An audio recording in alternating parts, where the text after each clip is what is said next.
Let us pray.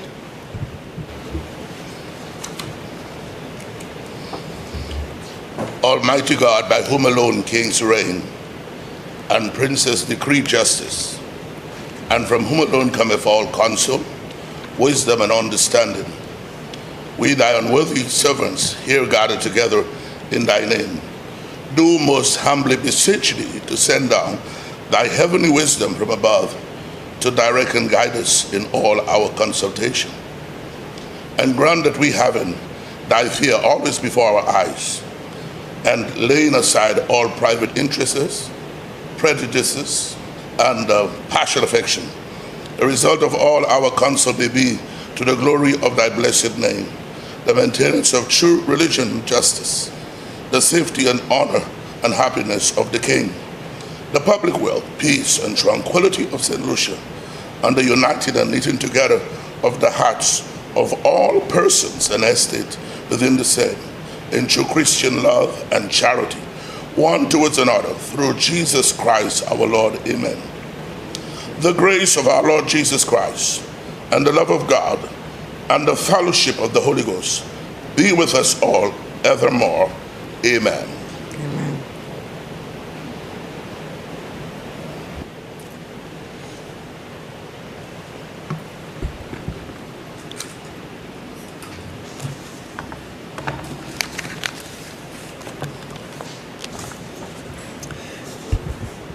Thank you very much, Bishop.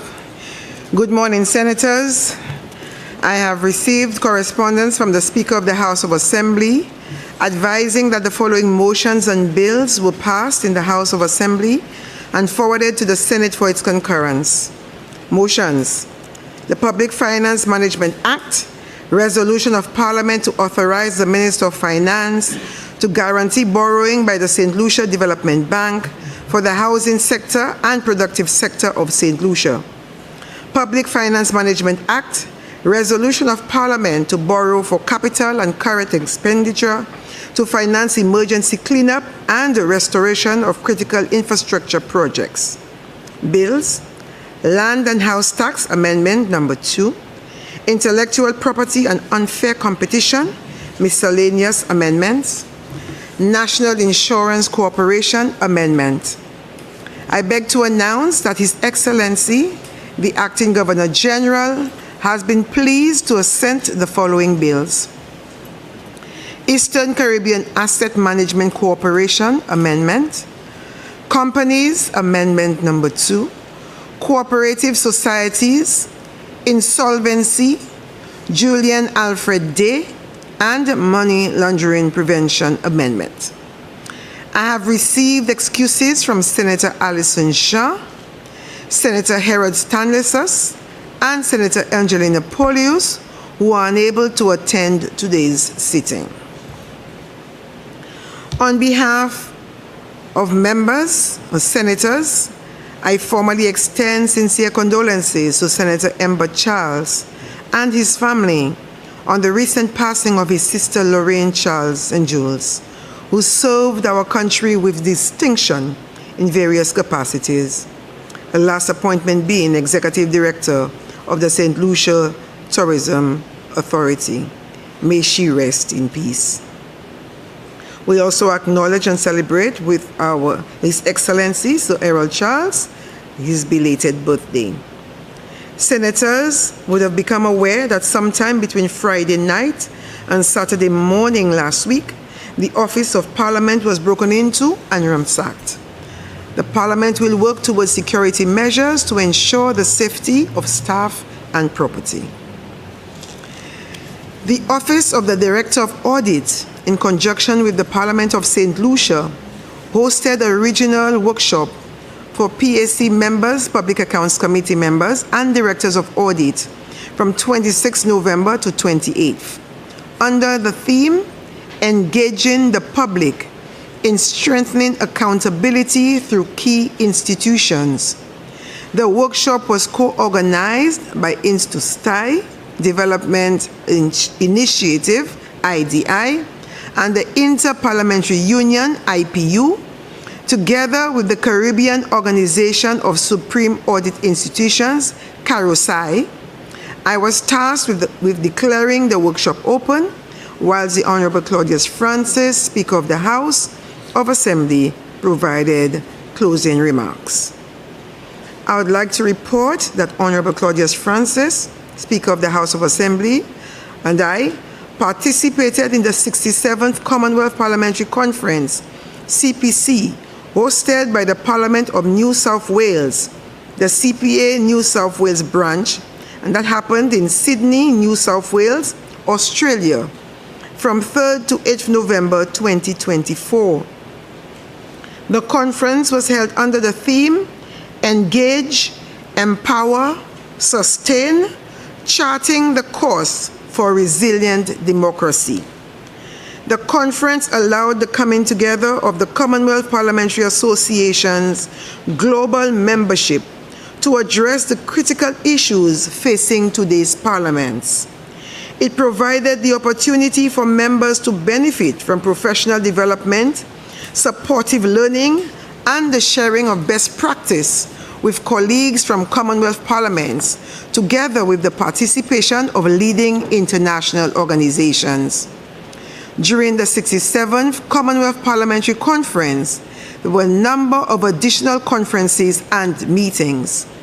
At this conference, the CPA, small branches, and the Commonwealth Women Parliamentarians, CWP, collaborated on a session for the first time on the theme, Gender and National Climate Planning, Moving from Commitment to Scalable Action.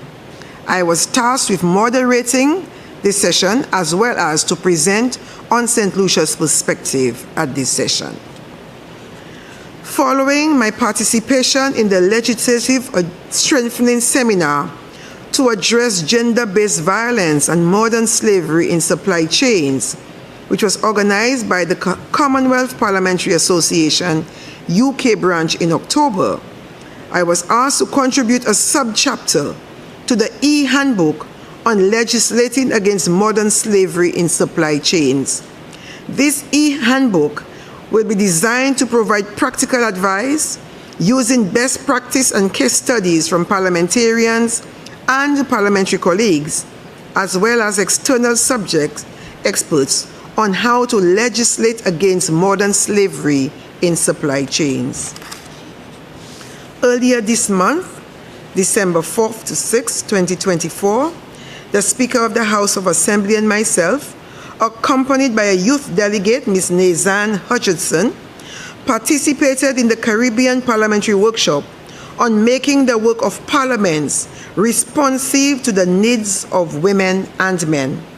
The workshop was held in Port of Spain, Trinidad and Tobago, and was organized by the Parliamericas, the Parliament of Trinidad and Tobago, the UN Women Multi-Country Office for the Caribbean, and the Commonwealth Parliamentary Association, CPA.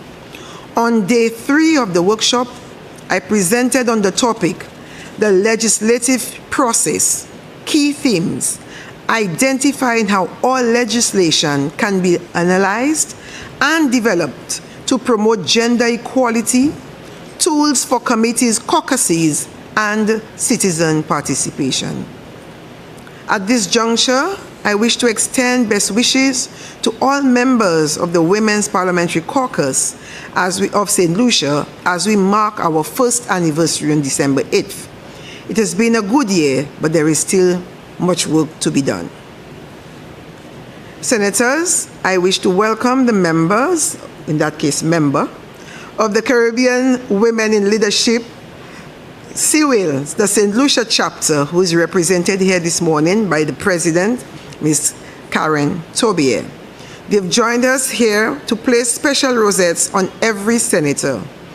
This is done in observance of the 16 days of activism against gender-based violence, and that includes intimate partner violence and domestic violence. The 16 days commenced on November 25th, which was the International Day for the Elimination of Violence Against Women, and it ended on December 10th, which was Human Rights Day. We thank you, President Karen Tobier, and your members for also decorating the foyer in purple colors of purple and orange and placing the message of solidarity. we vow to continue to work along with you to eliminate all kinds of violence in our country. And as I look around the chamber, I know myself and Senator KG Natuse are members of CIWIL. Am I missing anyone else? May I encourage the other female senators to join CIWIL and participate in the training? And a reminder, senators, National Awards Committee. I would like to remind senators that the deadline for nominations for the Order of St. Lucia National Awards is the 20th of December 2024. All nominations should be sent to the Secretary of the National Awards Committee, care of the Office of the Prime Minister.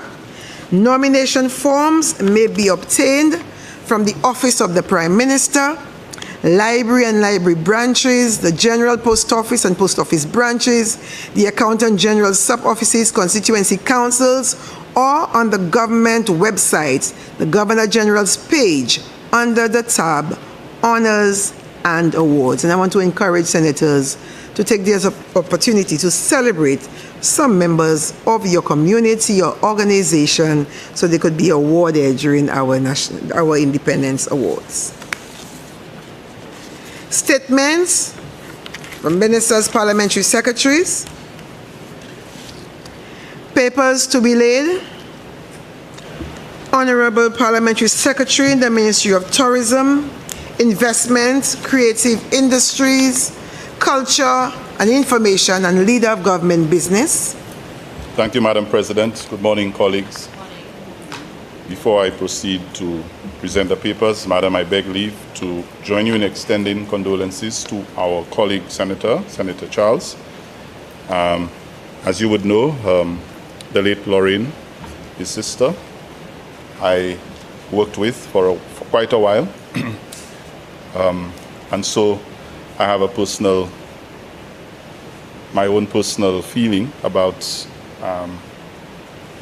what may be going through the family at this time. So I extend condolences to all of them, and I want to inform and remind this Senate of the remarkable work that she did as a contribution to our country, particularly when she worked in the areas that you had stated. I want to join you also, Madam President, in solidarity with the caucus and the group that you outlined. I was pinned this morning, quite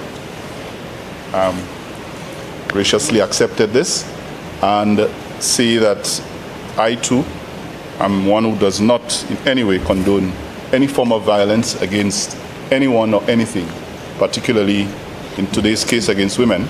I just want to remind this chamber that we have to also spare a thought for the men. Perhaps the day will come when we'll have to do the same, because believe me, it does happen. I want to congratulate you, Madam President, and the Women's Caucus for the good work that you do. And in opposition, I think I used to be one of the gender champions, but I suspect that it has become more a ladies' thing. So perhaps I just need to remind this chamber that the few of us males in here are quite willing to join forces and to support this venture. Thank you, Senator. And so, Madam President, I beg to lay the following papers standing in my name. Statutory Instrument Number 143 of 2024, Fiscal Incentives, the Ice Factory Order. Statutory Instrument Number 144 of 2024, Physical Planning and Development, Land Development Regulations. Statutory Instrument Number 145 of 2024, Physical Planning and Development, Amendment of Schedule 4, Regulations. Statutory Instrument Number 146 of 2024, Physical Planning and Development, Environmental Impact Assessment Regulations. Statutory Instrument Number 147 of 2024, International Business Companies Amendment Regulations. Statutory Instrument Number 148 of 2024, Value Added Tax, Resolution of Parliament to approve Draft Value Added Tax Amendment of Schedule 1 Order. Statutory Instrument Number 149 of 2024, Value Added Tax Act, Resolution of Parliament to approve Draft Value Added Tax Amendment of Schedule 3 Number 4 Order. Statutory Instrument Number 150 of 2024, Value Added Tax, Resolution of Parliament to approve draft value-added tax amendment of Schedule 3, number 5 order. Statutory instrument number 151 of 2024. Value-added tax amendment of Schedule 3, number 4 order. Statutory instrument number 152 of 2024. Special development areas amendment of Schedule 1, number 2 order. Statutory instrument number 153 of 2024. Value-added tax amendment of Schedule 3, number 5 order. Statutory instrument number 154 of 2024. Labor exemptions from the payment of work permit fees, 1881 Holding Inc. order. Statutory instrument number 155 of 2024. Price control amendment number 16 order. Statutory instrument number 156 of 2024. Excise tax amendment of Schedule 1, number 16 order. Statutory instrument number 157 of 2024. Citizen by investment, John G. Sue, formerly known as Hygiene Sue revocation order. Statutory instrument number 158 of 2024. Civil Code marriage license fees amendment order. Statutory instrument number 159 of 2024. Apostille Hague Convention amendment of Schedule 2 order. Statutory instrument number 160 of 2024. Legal profession eligibility, Nicholas Antonio Jackman order. Statutory instrument number 163 of 2024. Stamp duty amendment of Schedule number 3 order. Statutory instrument number 164 of 2024. Price control amendment number 17 order. Statutory instrument number 165 of 2024. Excise tax amendment of Schedule 1, number 17 order. Financial Services Regulatory Authority Annual Report 2022-2023. Financial Services Regulatory Authority Annual Report 2023-2024. Office of the Audit of the Director of Audit. Compliance Audit on Direct Purchases. Office of the Prime Minister and Ministry of Finance, Economic Affairs and National Security, December 2021. Office of the Director of Audit, Performance Audit on Strong and Resilient Public Health Systems, specific to SDG 3D. Minister of Health, Wellness and Elderly Affairs, September 2022. Ministry of Tourism, Investment, Creative Industries, Culture and Information. And Ministry of Equity, Social Justice, Local Government and Empowerment, Transparency, Accountability, Inclusiveness, TI. Compliance Audit Report on the Income Support Program, ISP, for non-NIC contributors for the period April 1st, 2020 to March 31st, 2021.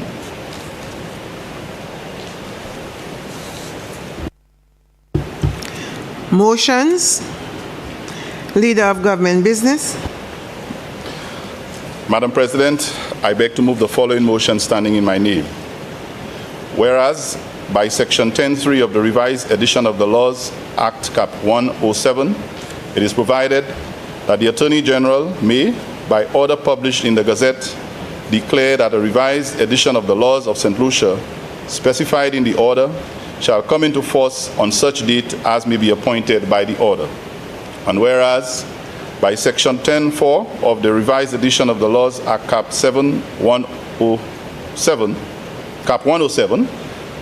it is provided for an order in respect of a complete revised edition of the laws shall not be made until after the passing of a resolution of Parliament authorizing the making of such an order. And whereas, by Section 13.5 of the revised edition of the Laws Act Cap 107, it is provided that a replacement, insertion, deletion, or amendment pursuant to that section shall have no effect unless made under and in accordance with the order of the Attorney General under Section 10.3. And whereas, it is further provided by Section 13.6 of the revised edition of the Laws Act Cap 107 that a revised edition in whatever format marked with the latest revision date is deemed to be the authoritative revised edition of the laws to which Section 10.4 applies. Be it resolved that Parliament do authorize the Attorney General to make an order to declare that the 2022 supplement to the revised edition of the Laws of St. Lucia as specified by the order shall come into force on such date as may be appointed by such an order, as an authoritative version of the law.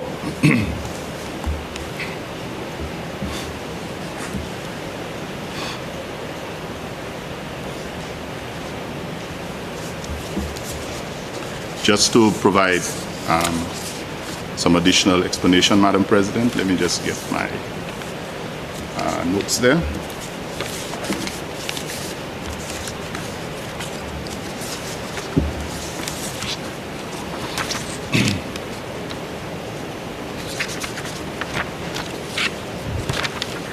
Madam President, just by way of additional explanation on this motions,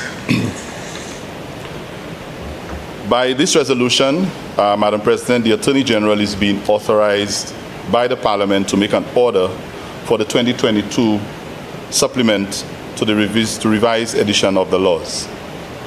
Madam President, the revised edition of the laws, Act Cap 107, the Act, is the legislation in St. Lucia that provides not only the revision and consolidation of the laws of St. Lucia, but also preparation and publication of revised editions of the laws in various formats.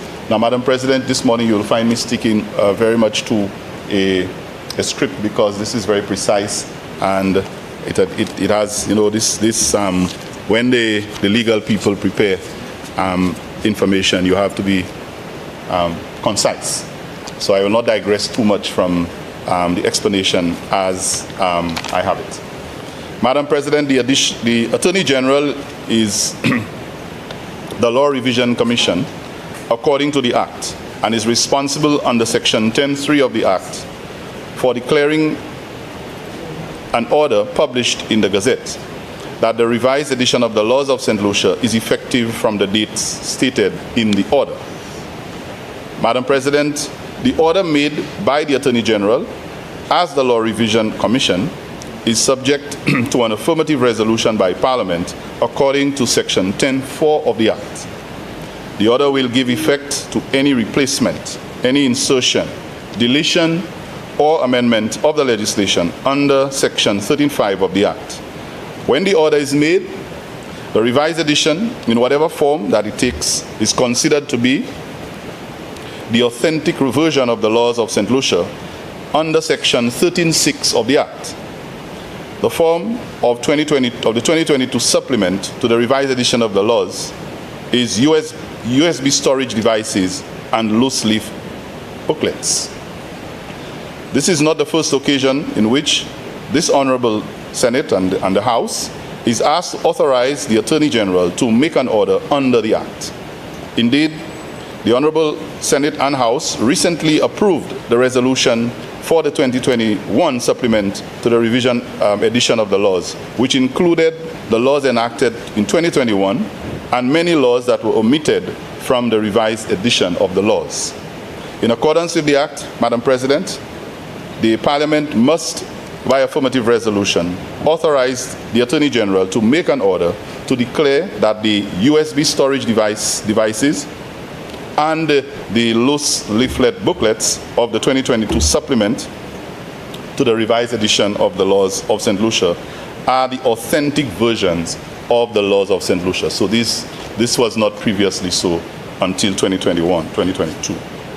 Madam President, the draft 2022 supplement to the revision edition of the laws commencement order attached to this resolution provides the commencement date for the revision edition of the laws as the date of the publication of the order in the Gazette.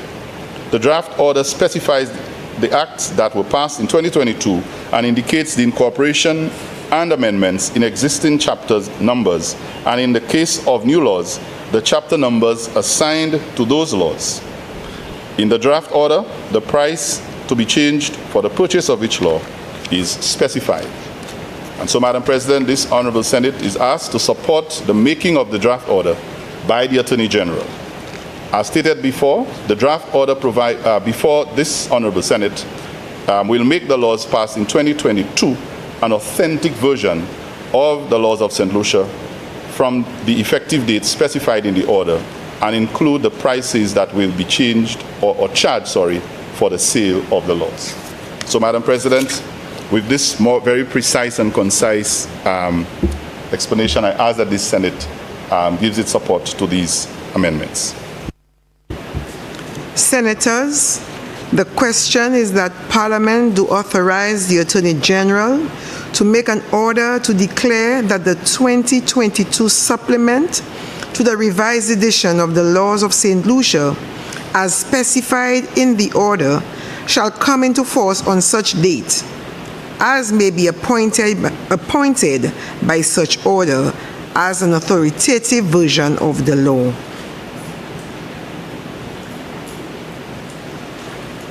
So I now pose so Senators, the question is that Parliament do authorize the Attorney General to make an order to declare that the 2022 supplement to the revised edition of the laws of St. Lucia, as specified in the order, shall come into force on such date as may be appointed by such order as an authoritative version of the law. I now put the question. As many as of that opinion say aye. Aye. As many as of the contrary opinion say no. I think the ayes have it.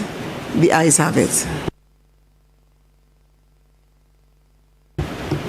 Honorable Leader of Government Business. Thank you, Madam President. Madam President, I beg to lay the following motion standing in my name. Whereas under Section 109(1)(a) of the Value Added Tax Act, Cap 1542, the Act, it is provided that the Minister of Finance may, by order published in the Gazette, amend the schedules to the Act. And whereas it is further provided under Section 109(2) of the Act that an order made pursuant to Section 109(1) of the Act is subject to an affirmative resolution of Parliament, except where the amendment is to the customs tariffs headings only. And whereas the Minister of Finance seeks approval of the draft value-added tax amendment of Schedule 3, Number 6, order to amend Schedule 3 of the Act by an affirmative resolution of Parliament to A, delete in paragraph 19B the Tourism Incentives Act, Cap 1530, specified under subparagraph 3, and B, include exemption of value-added tax granted under Roman numeral 1, the Tourism Development Act number 1 of 2024, commencing from the 15th day of April 2024, and 2, Tourism Stimulus and Investment Act Cap 318, commencing from the 13th day of May 2014, and terminating on the 15th day of April 2024, unless saved under Section 156 of the Tourism Development Act number 1 of 2024. Be it resolved that Parliament, by affirmative resolution, approves the value-added tax amendment of Schedule 3, Number 6 order, which amends Schedule 3 of the Act to A, delete in paragraph 19B the Tourism Incentives Act, Cap 1530, specified under subparagraph Roman numeral 3, and B, include exemption of value-added tax granted under the Roman numeral 1 Tourism Development Act number 1 of 2024, commencing from the 15th day of April 2024, and 2, Roman numeral 2, Tourism Stimulus and Investments Act Cap 318, commencing from the 13th day of May 2014 and terminating on the 15th day of April 2024, unless saved under the Section 156 of the Tourism Development Act number 1 of 2024. Madam President, I wish to provide some additional information.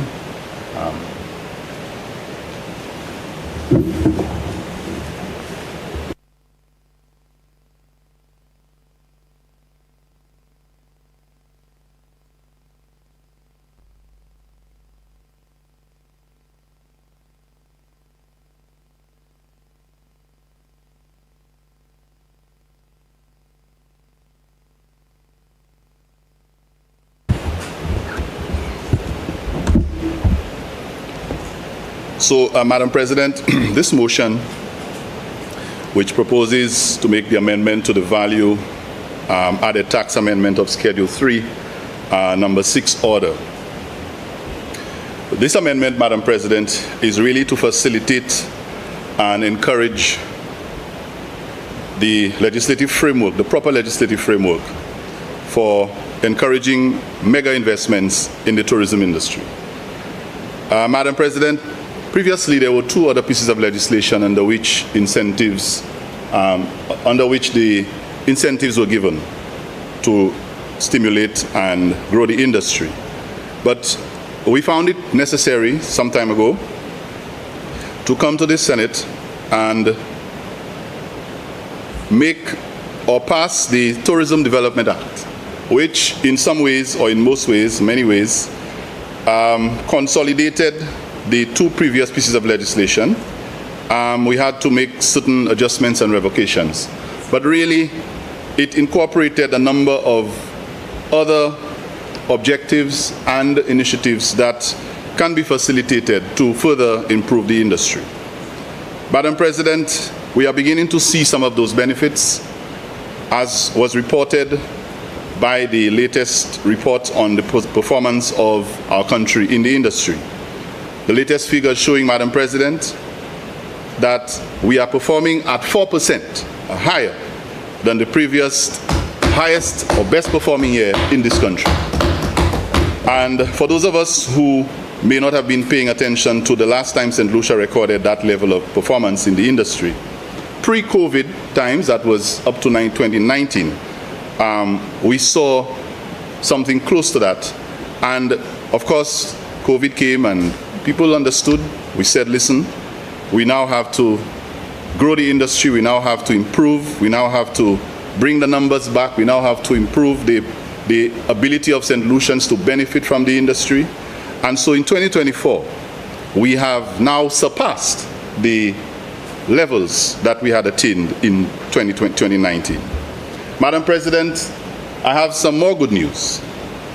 In addition to where we are now, and if you look at the last few months, we have consistently, the figures have shown that we have consistently surpassed the figures of that particular month in previous times. And so the projections, Madam President, are that we will have even better figures in 2025. The projections are showing that in the coming year, the record numbers will be registered in both stayover and cruise arrivals. Madam President, over 825,000 cruise arrivals have been registered and are projected to be registered by the end of this calendar year. And now, of course, we just have a few more days to go before the year ends. And so, what does that mean? That means, Madam President, that there is more revenue and more opportunities on the ground for all St. Lucians. Madam President, cruise arrivals are now being recorded through Port Soufrière, right? Soufrière is now welcoming cruise lines, and the people of Soufrière on the West Coast can now enjoy the benefits at their doorstep. Madam President, again, this is going in line with the economic growth in this country that is projected to grow by about 4% in the new fiscal period. In February of this year, Madam President, we passed the Tourism Development Act, which I spoke of earlier. It replaced the TIA and the TSIA that were referenced in this motion. And that was necessary because we recognized that the TIA, the Tourism Incentives Act, did not provide for VAT waiver, and that situation needed to be corrected. This amendment, Madam President, in this piece of legislation allows for that to happen. Madam President, not only the numbers, we have to be mindful that when we talk about numbers, it doesn't remain with just numbers. Many people can come to your country and they can touch ground and live without making an impact on your economy. So you have to ensure that you have measures in place that when the tourist arrives, that you maximize your country's ability to take advantage of their presence and the tourism dollar. And that is why we have invested in the tourism, community tourism initiative, which decentralizes the offerings and gives every single community in this country an opportunity to put in place the infrastructure and to give support to the average St. the average vendor, the average tiler, the average, what do you call those who do the hair and so on? Cosmetology person, the average service provider, to be able to have access to the tourist. Madam President, we do not only speak of numbers, but we also have to look at the way the numbers impact not only quantitatively with the figures, but qualitatively on the lives of St. Lucians. And that is why we are pushing the community tourism effort to ensure that the authentic experiences in our various communities are experienced or are enjoyed by our visitors. We want to ensure that more St. Lucians participate in the industry and more St. Lucians own the industry. It's one thing to work for somebody in the tourism industry. You go to a hotel and you go home, you make a few dollars and you remain in that position for a long time. But it's something else when you are not only participating, but you own. You are one of those persons who has ownership of some aspect of the industry. And so, Madam President, it is under that type of thinking that we have embarked on a number of our initiatives that encourage investment in the sector. I want to mention that we have soon to announce we have commissioned, but we're soon to announce the opening of a sculpture park, underwater sculpture park, a dive park, that really has excited a lot of our people on the West Coast. And it is really a concept that gives someone an opportunity to experience some history and culture of our country in an authentic environment underwater. And I'm looking forward to the benefits of that underwater sculpture park. Madam President, the initiative here is also complemented by other policies of the government. So it's not happening in isolation. The youth economy also is one of those that complements the changes that are being made here. And the young people in this country can leverage the opportunities provided by the industry. Madam President, we have attracted unprecedented investment in the industry, particularly in hotel development, because of some of those initiatives. We have on the ground 3 existing, and we know that in the coming year there will be a 4th additional hotel construction going on. These days the St. Lucians are telling you that they can't get building materials. We know that there are procurement issues. Steel sold out, cement sold out. People can't even get to buy because there is so much a strong demand for these materials because there is so much construction activity going on the ground. And when that construction activity is going on, most of the people involved in that are St. Lucians who are benefiting. Masons, carpenters, and all different types. Even landscaping people. These days people are coming to register landscaping businesses. So, Madam President, this amendment is very necessary because it also helps to encourage, incentivize, and stimulate mega investments. And we have a few on the ground that I am sure in the coming year you will be hearing a lot more about. And so we want to ensure that the conditions and the incentives that were not previously possible under the TIA and the TSIA are now being dealt with by this piece of amendment in this legislation to continue to grow the industry for the benefit of all St. Lucians. So I look forward to these benefits, Madam President, and as I did mention, in the coming year, you will be hearing a lot more from us as far as the progress we're making with these particular investments, and we have to have the legislative framework to support the investments. And so I ask this Chamber to give its support to the amendments in this piece of legislation for the purposes that I stated above. Thank you, Madam President. Senators, the question is that Parliament, by affirmative resolution, approves the draft value-added tax amendment of Schedule 3, Number 6 order, which amends Schedule 3 of the Act to A. Delete in paragraph 19B the Tourism Incentives Act, cap 15.30, specified under subparagraph 3, and B, include exemption of value-added tax granted under the Roman numeral 1 Tourism Development Act number 1 of 2024 commencing from the 15th day of April 2024, and Roman numeral 2, Tourism Stimulus and Investment Act, Cap 3.18, commencing from the 13th day of May 2014 and terminating on the 15th day of April 2024, unless saved under Section 156 of the Tourism Development Act number 1 of 2024. Senator Fede.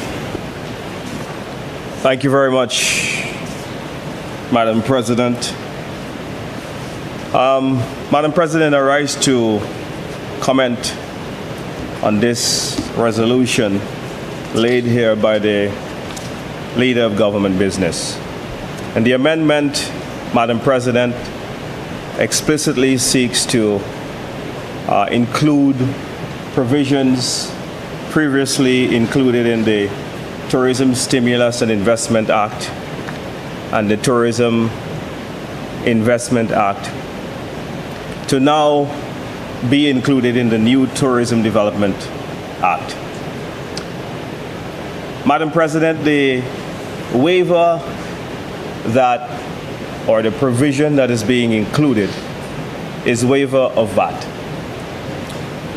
This has placed the tourism industry, Madam President, in an exclusive club of business sectors where for a long time the manufacturing sector, the agricultural sector, and other productive sectors or other economic engines of the country have complained bitterly that tourism has been the favorite child.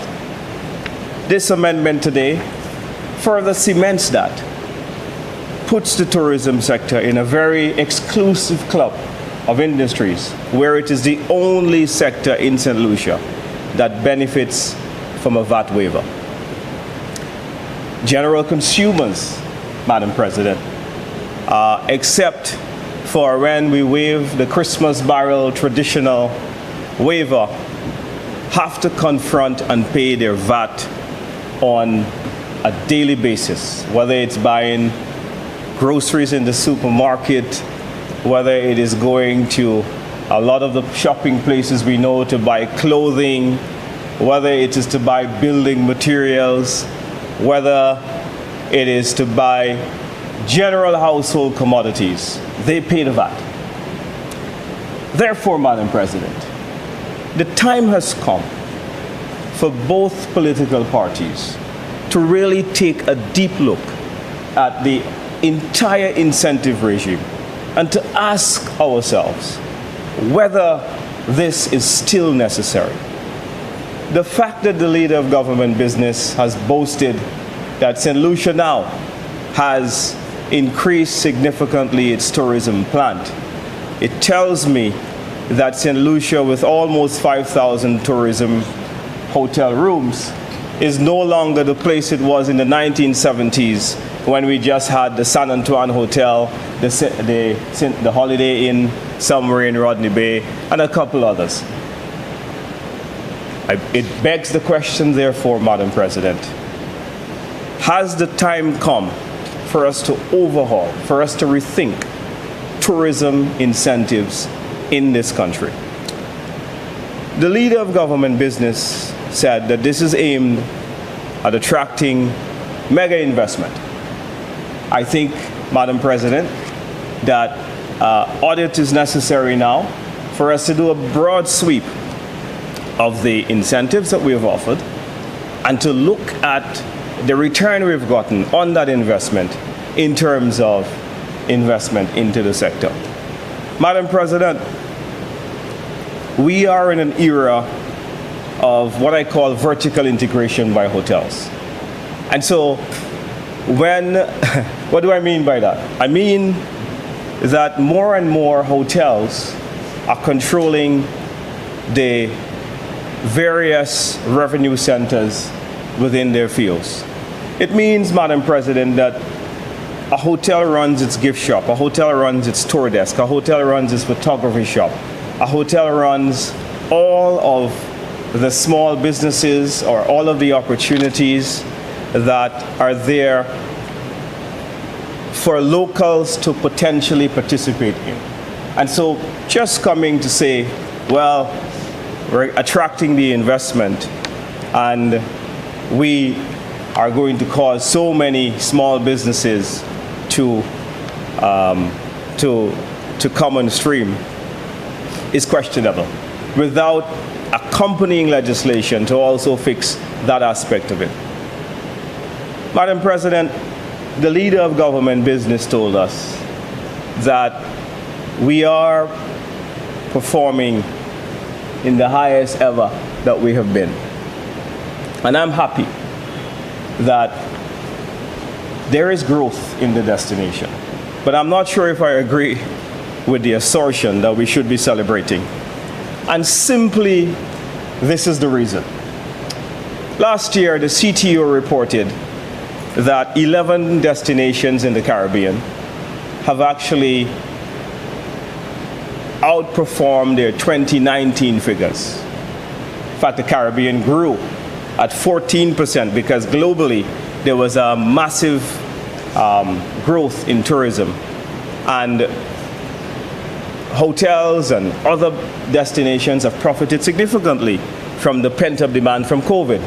We see that the world has seen significant growth, and in the Caribbean, the CTO reported that the average growth in the region is 14%. St. Lucia, however, Madam President, came in under that. St. Lucia came in at 7% last year. So it means that the rest of the Caribbean has grown double the pace that St. Lucia would have grown.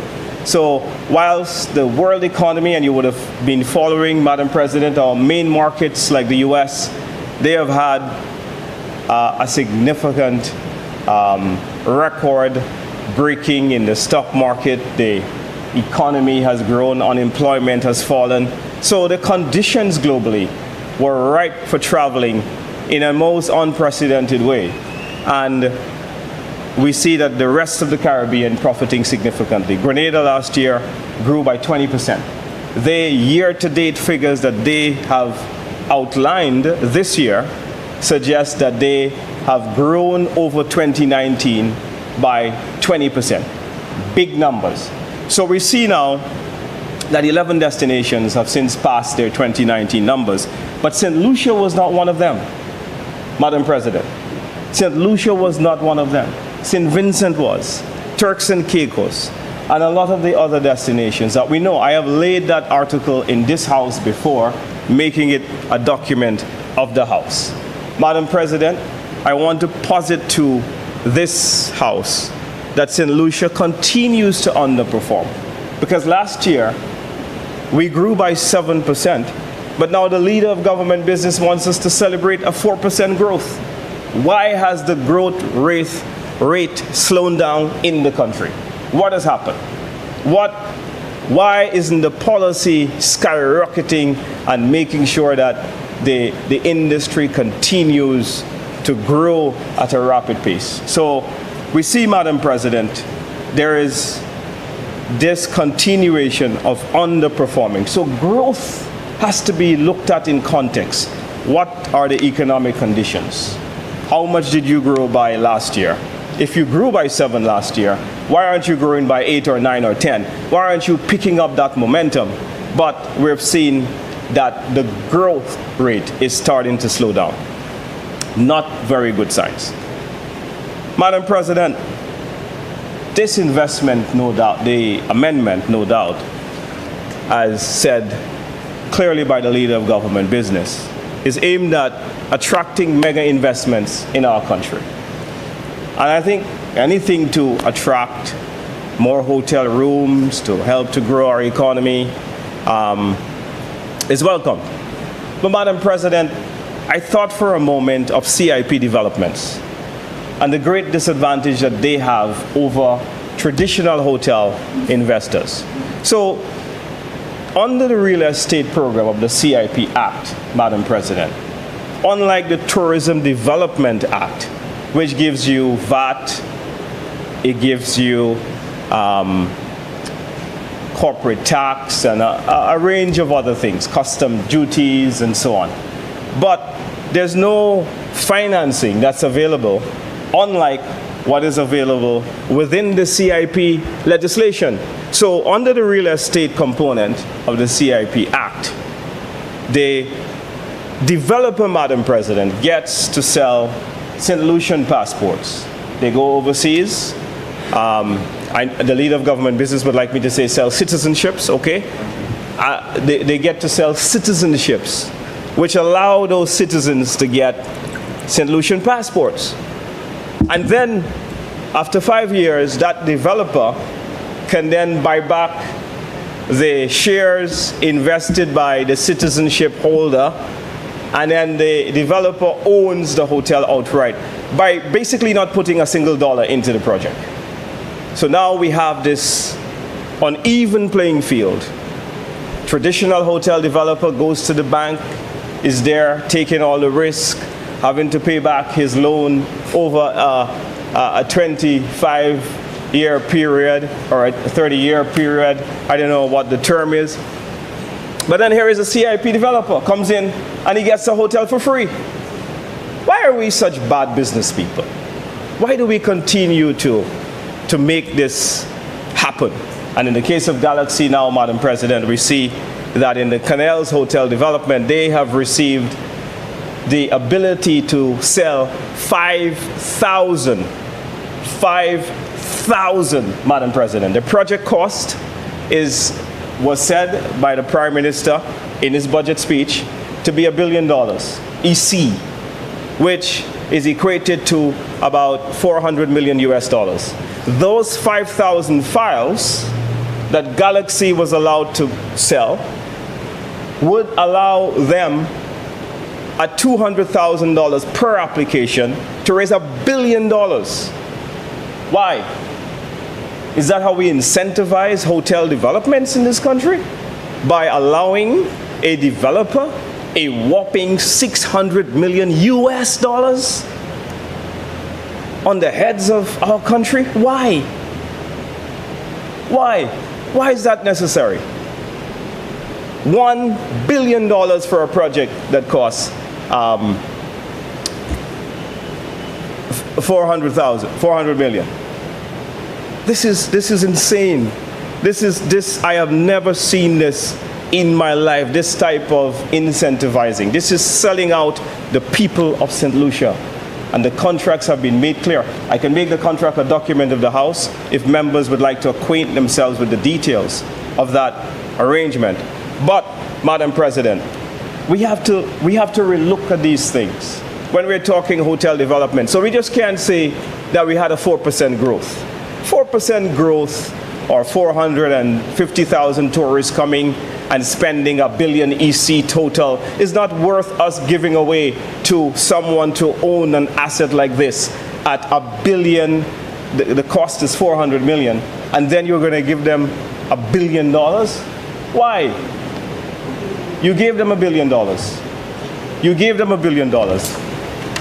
Go ahead. Madam President, I hesitated, but the Honourable Member... Honourable Leader of Government Business, Sorry, I have not Madam acknowledged you. President. Could you kindly take your seat? Honourable Leader of Government Business. Thank you, Madam President. Madam President, I stand on the point of order.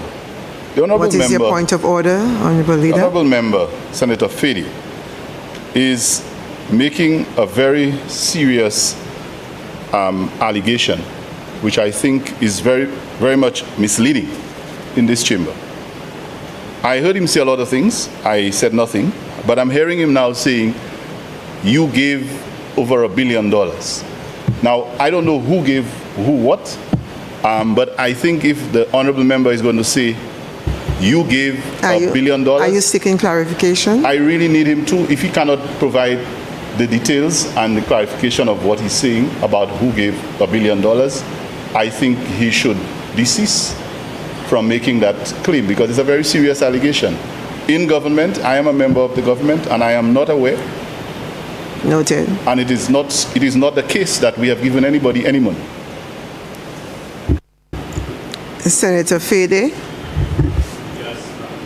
Yes, you have heard the intervention by the Honorable Leader of Government Business, and I did hear the statement that you have given away. Somebody has given away $1 million. I would ask you to please, $1 billion. I would ask you to please, yes, I would ask you to clarify and then do that. Please clarify. Thank you. Thank you, Madam President, for your intervention. I am very happy to share and substantiate all the arguments made to the Leader of Government Business. I have in my possession from the CIP unit, and I'll make this a document of the House, a contract between the government of St. Lucia and Galaxy, signed in December 2022. Okay? Clause 3 of the contract, the developer's roles and responsibilities and obligations. Honorable Leader of Government Business. Madam President, I rise on a point of order. What is your point of order? The member is attempting to mislead again. I have been in this chamber many times when this member stands with documents in his hands claiming that he's going to make it a document of the House, and he quotes from it. And because at the time I had the benefit of that document, I was able to stop him because he was misquoting. I do not trust anything that this member is going to come and read unless I have a copy that I can follow so that I can validate. So if he wishes to make it a document of the House, I need to be able to follow what he's reading to ensure that what he's reading is what's on the document.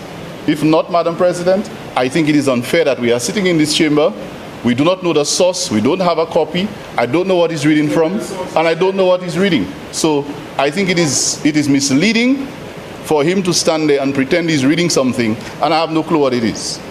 So I'd like to have access to the document that he's reading because I have no idea what it is. And not just me, I think the rest of us. Okay.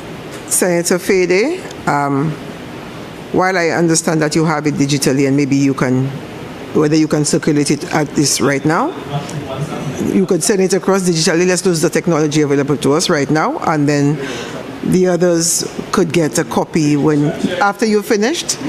Yes, after you finish, you can get copies done at the library. To Leader of Government Business.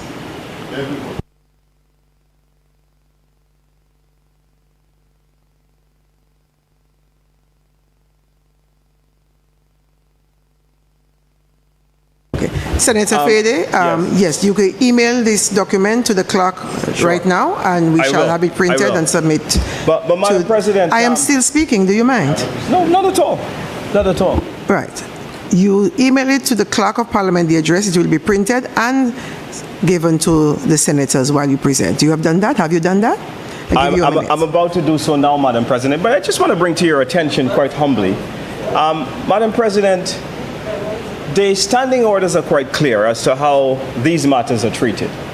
And it says that whilst government members of the Senate are expected to bring documents, opposition members are not expected to. However, what I want to say, Madam President, I am going to make it a document of the House. This is how much transparent I am. However, I just want to note that we are departing from the standing orders. However, Madam President, I am on my feet and I'm making the presentation. The norm is you finish your presentation, okay, and you make it a document of the House. So the member wants to castigate my character, and you're basically saying, based on his word, I am not worthy of presenting a document that I said to the House that I have in my possession. I'm just noting that, but I'll email it to the clerk. I am going on your word that you indicated you can make it a document of the House. These were your words, and so I ask you. But if I'm using the document now, how can I make it a document of the House and present it at the same time? Senators. No problem, no problem. No problem at all. Where is the clock now? Clerk, do you mind instituting your email? Here you go. Just type it in for him so you can proceed while. What's that? I said she will type it in for you while you proceed with your presentation. Yeah. No, but I need the document. Okay. That should be Parliament. Yeah. Okay, that should be it. But it wouldn't come from this email because this doesn't work anymore. So, shit. No, not from...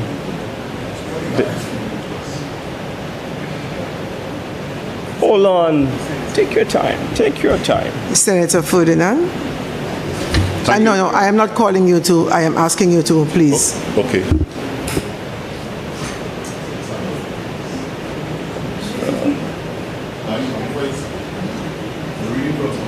Senator Ferdinand, Senator Fede is quite right. That is the government side who has to provide the... I am very much aware, Senator Antoine. However, I deviated to allow him to provide it for you. So it's actually helping out the situation. Please, let us follow the orders. And I will allow Senator Fede to continue his presentation without interruption. Okay, so Madam President, I've just sent it to you. If you've got the numbers of the other senators, I don't think I have the leader of government business number. Gibo. No, that's proving difficult. Gibo. Okay, yeah, I do have your number. Okay, so I've just sent it to the leader of government business for his entertainment. Yeah, what's up? So, Madam President, before I was interrupted, Section 3 of the contract, 2022, between the government of St. Lucia and the CIP department. And it says this: the developer's role and responsibilities and obligations. Madam President, if we go on to, it says there, 3.1, the developer shall do the following. And in section D, it says, submit or cause to be submitted by an authorized agent a minimum. What page? Clause 3, section 3 of the contract. Have you seen it? The developer's roles and responsibilities.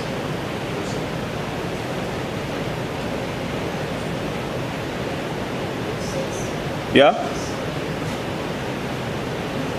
Let me find the page for you, Madam President.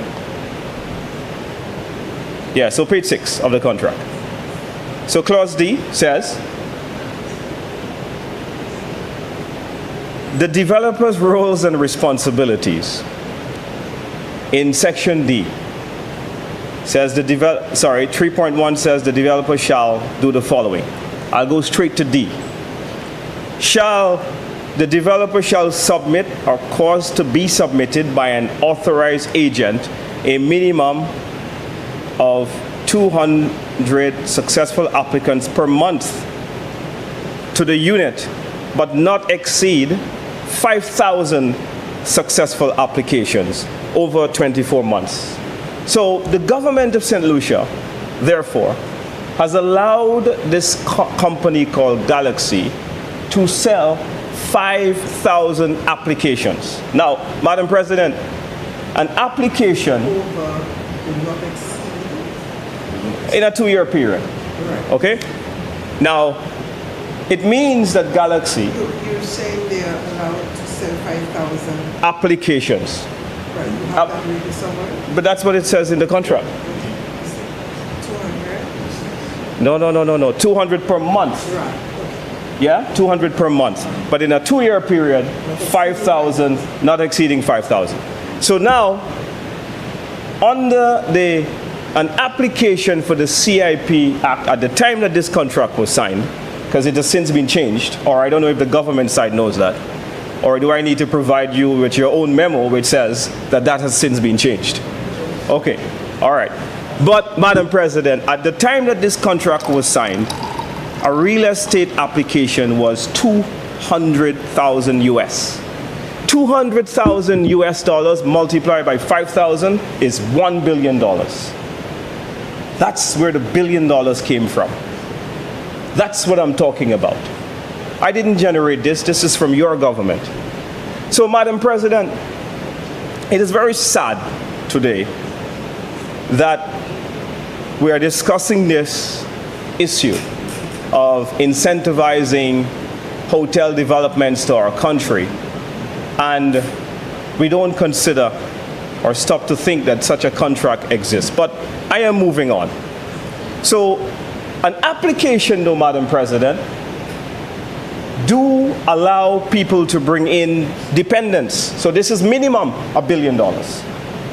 So if I am Hing Ching from China, my wife and my kids can also pay a certain sum and come under me as the primary applicant as provisions have been made in the CIP Act. So this company is picking up minimum $1 billion in revenue for a project that is 400 million US dollars. So a profit of over 600 million US dollars is my argument here today. So the contract goes on, and we're not discussing that. I don't want to deviate from the main conversation, but the main conversation is incentivizing hotels, hotel developments. And so we have asked over and over again to see an updated report on the status quo of that hotel. Public waits in vain. So, Madam President, while the person who is investing under the Tourism Development Act will have duties and VAT now included to help them out and to help incentivize and reduce the cost of construction, someone in the CIP industry, Madam President, does not have Honorable Leader of Government Business. Thank you, Madam President. Patience is a virtue. I wish to stand on a point of order. What is your point of order? That the member did mislead the House. And now that he has provided the document that I can follow, you recall my first point of order was that the member was misleading the House when he said, you gave away $1 billion. And my contention was, who gave $1 billion to whom? Having now explained that the clause allows for, and I can quote the clause that he read, in D, submit or cause to be submitted by an authorized agent a minimum of 200 successful applicants per month by the unit and so on. Now, that is what is provided in a clause. I want now for the member who has claimed that somebody gave away $1 billion. That is my contention. No one has given $1 billion to anyone. So he's suggesting, if he's suggesting that because a clause provides for a maximum of 5,000 units, that we have given 5,000 units to someone and then made $1 billion, that would be misleading. So, Madam President, I thank him for providing the data. Now I can say that it's clear that when he said, you have given $1 billion, that this statement was grossly misleading because that piece of evidence does not support that. I think it is a major indictment on his part to say that somebody has given $1 billion. So, Madam President, I think he should withdraw that particular statement, because this, now I know, all of us know, no $1 billion has been given to anybody. Senator, Leader of Government Business, you did ask Senator Fede to clarify who he was referring to. He did not identify the who. And so your rebuttal, you indicated that we did not give $1 million, but he had not said that you or the government gave. In his, well, maybe I missed that part. I didn't see the pointing. Okay. You want that in the record that he pointed at you? Yes, madam. When he did say you, he pointed to this side, and this is the government side. So I interpret that to mean that the government gave away $1 billion, and that is incorrect, that is wrong, that is misleading, that is a lie, that is untrue, and that he should withdraw. Senator Fede, The Honourable Leader of Government Business has now put in that part of the information where you did point across to his side, indicating that the government has given away $1 million.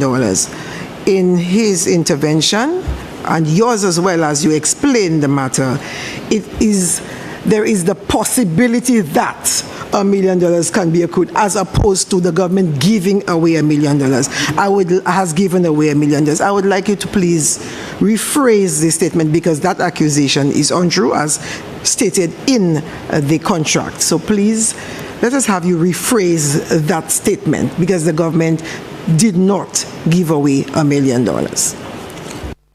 Madam President, I want to humbly submit to your intervention that the only way the leader of government business can deny that the company did not raise $1 billion US as allowed in the contract is by saying to the Honorable House that the passports have not been sold.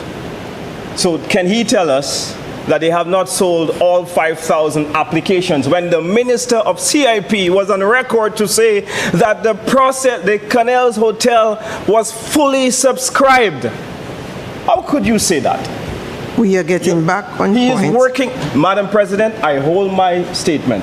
The Minister of CIP has said that the Galaxy Hotel is fully subscribed. What does fully subscribed means? It means that all 5,000 applications have been sold. Senator Fady. So the leader of government business need to follow the facts. Senator Fady, the statement that caused the contention is they gave away $1 million. That $1 billion. That is the statement that we're talking about.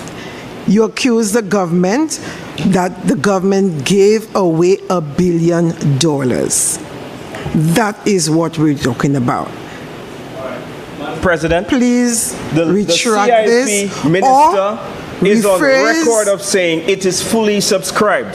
What does fully subscribed means? Senator all Fady. 5,000 applications are sold. Senator Fady. Senator Fady. Yes. It's a simple statement. You indicated that the government has given away $1 billion, I don't know why I keep saying, $1 billion. In the contract, it states the possibilities of monies being accrued by the sale of passports. We are not debating how many passports were sold. We're saying that the government, as far as indicated by the Honorable Leader of Government Business, did not give away $1 million. $1 billion. I want you to rephrase this statement. Explain what $1 billion, just if you're talking about passports being sold and $1 billion was raised in the passport sales, I can understand that. But to stand in this house and accuse the government of giving away $1 billion, we're saying that statement, I want you to rephrase, to retract that statement. So, Madam President, if you go by hobbies and there's a sale, and it says that there's a giveaway sale, it means that it is so fantastic a deal that this is a giveaway. Come on, Madam President. The leader of government business knows exactly what I mean. No. We are major and minors here. Senator Fady. Okay, we are not arguing semantics here. I have given you instructions and I expect you to follow. We are not arguing semantics and sale by hobby. Let's be clear here. The government of St. Lucia has allowed the Chinese company to raise over $1 billion. Is that okay? The Minister of CIP has said that the Galaxy project is fully subscribed. Public record. Galaxy has been allowed in the contract to sell. Thank you, Madam President. Madam President, the member continues, and in this case, to defy your instructions and mislead. I have stated that now that I am in possession of what he claimed is the evidence, there is nothing in this document that suggests that the government of St. Lucia has given away $1 billion. That is simply what I'm saying. He can go around the world with it and try to, he has not withdrawn or desist from saying that the government of St. Lucia has given away $1 billion. And that is $1 billion US, Madam President. That is the message that he's trying to communicate. And whatever else he says, once he's going to communicate that message in this chamber, we cannot allow that untruth to be communicated. And I will continue to interrupt, Madam President, as long as this chamber allows me, within the standing orders, not to allow this to pervade in this honorable chamber. The member is now stating something that the Minister of the CIP said. I don't know that the Minister said that anyway. I don't know if that is true. I never heard that. I work with the Minister of CIP. I've never heard him say what the member mentioned. And that again can be a non-substantiated point. So he's using another unsubstantiated argument to add to something that is already untrue. So, Madam President, how much of that can we allow? Because you didn't hear it, it's not true. Senator Fede, just very clearly, I would like you to just retract that statement that the government of St. Lucia has given away $1 billion. No. I've already explained what I mean. No. It's not about explaining. Senator Fede, I did something wrong. Senator Fede, I've asked that you retract the statement when you claim that the government of St. Lucia has given away $1 billion US. I'll ask you one final time. If you refuse to retract, I will have no choice but to discontinue your presentation. Discontinue your presentation.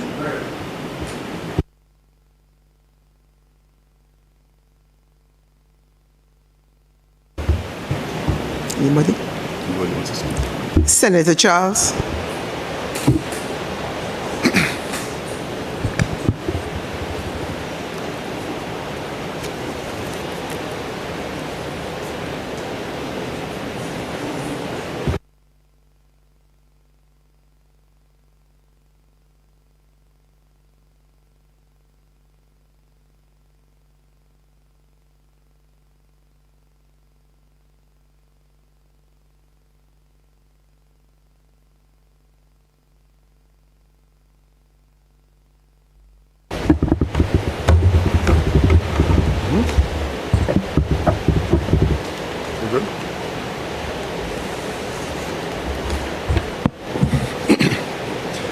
Madam President, I rise to first acknowledge the statement of condolences to Lauren Charles St. Jules on behalf of the family. But ironically, I also rise to extend my own condolences because she was a public servant of over 24 years, giving service to the tourism sector. And I think it would be remiss of me not to make any statements on a significant motion like this in her honor.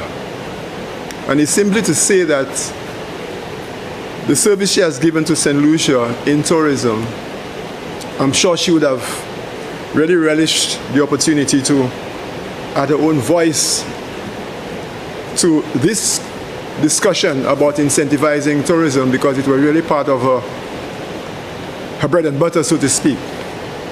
She worked in the industry knowing only two employers, the government of St. Lucia and herself. And for that, I think we have to honor that contribution that she has made to the development of tourism in St. Lucia.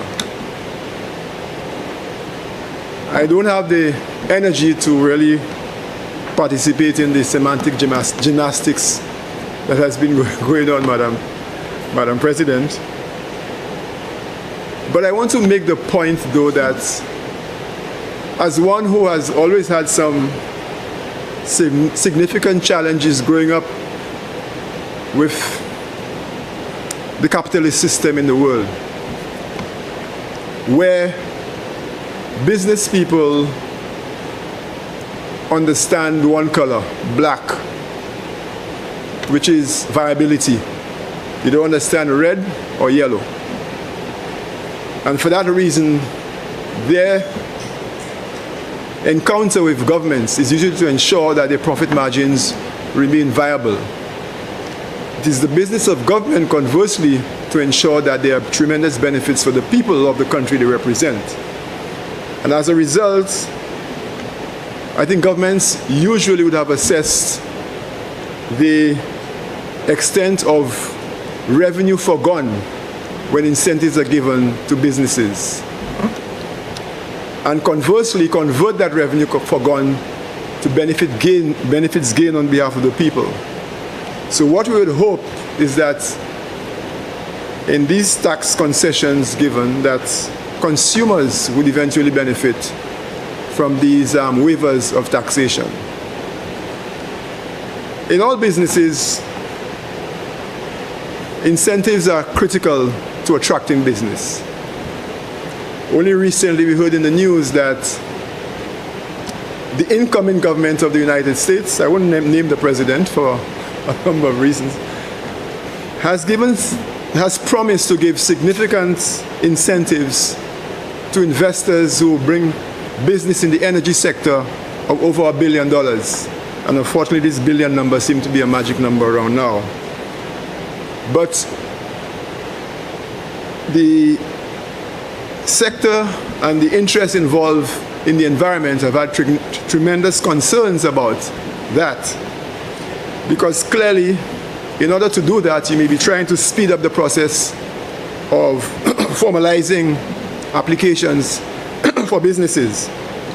And as a result, we have to be very careful as a people, as a government, when we go into the area of incentivizing, that there's careful analysis of that incentive, be it as whether it is foregoing revenue or extending concessions to businesses. But as I said earlier, governments clearly would have done the analysis, and I'm hoping that this incentive given to the tourism sector will be of tremendous benefit to the people of St. Lucia. And Madam President, again, I thank you.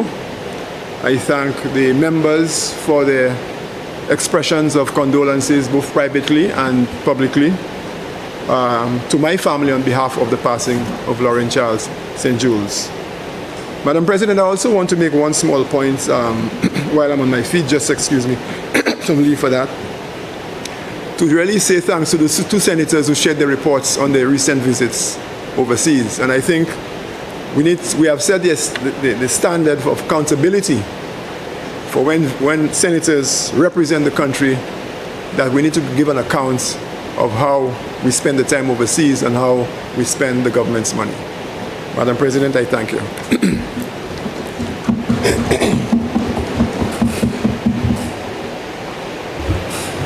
Honorable Leader of Government Business. Thank you, Madam President.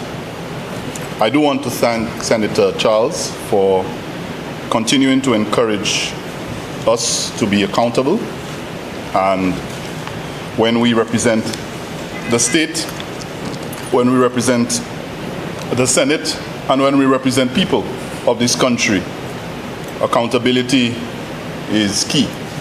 I just also want to remind him, perhaps at that time he was not a member of this Senate, but in opposition, I did the same. So I'm happy that the standard is even higher now, because I did read his report and it was a lot more comprehensive than my one page. So now I'll have to step up, but unfortunately I haven't gone anywhere since on behalf of this Parliament, so I have not had an opportunity to submit. But I think I want to depart, I want to make my do my short rebuttal by starting with the point that he made with regard to accountability. Madam President, when we come here, we are not on the market steps, we are not on the boulevard, we are not on any political platform. We are in the House of Parliament. We are senators. They have honorable in front of some of our names.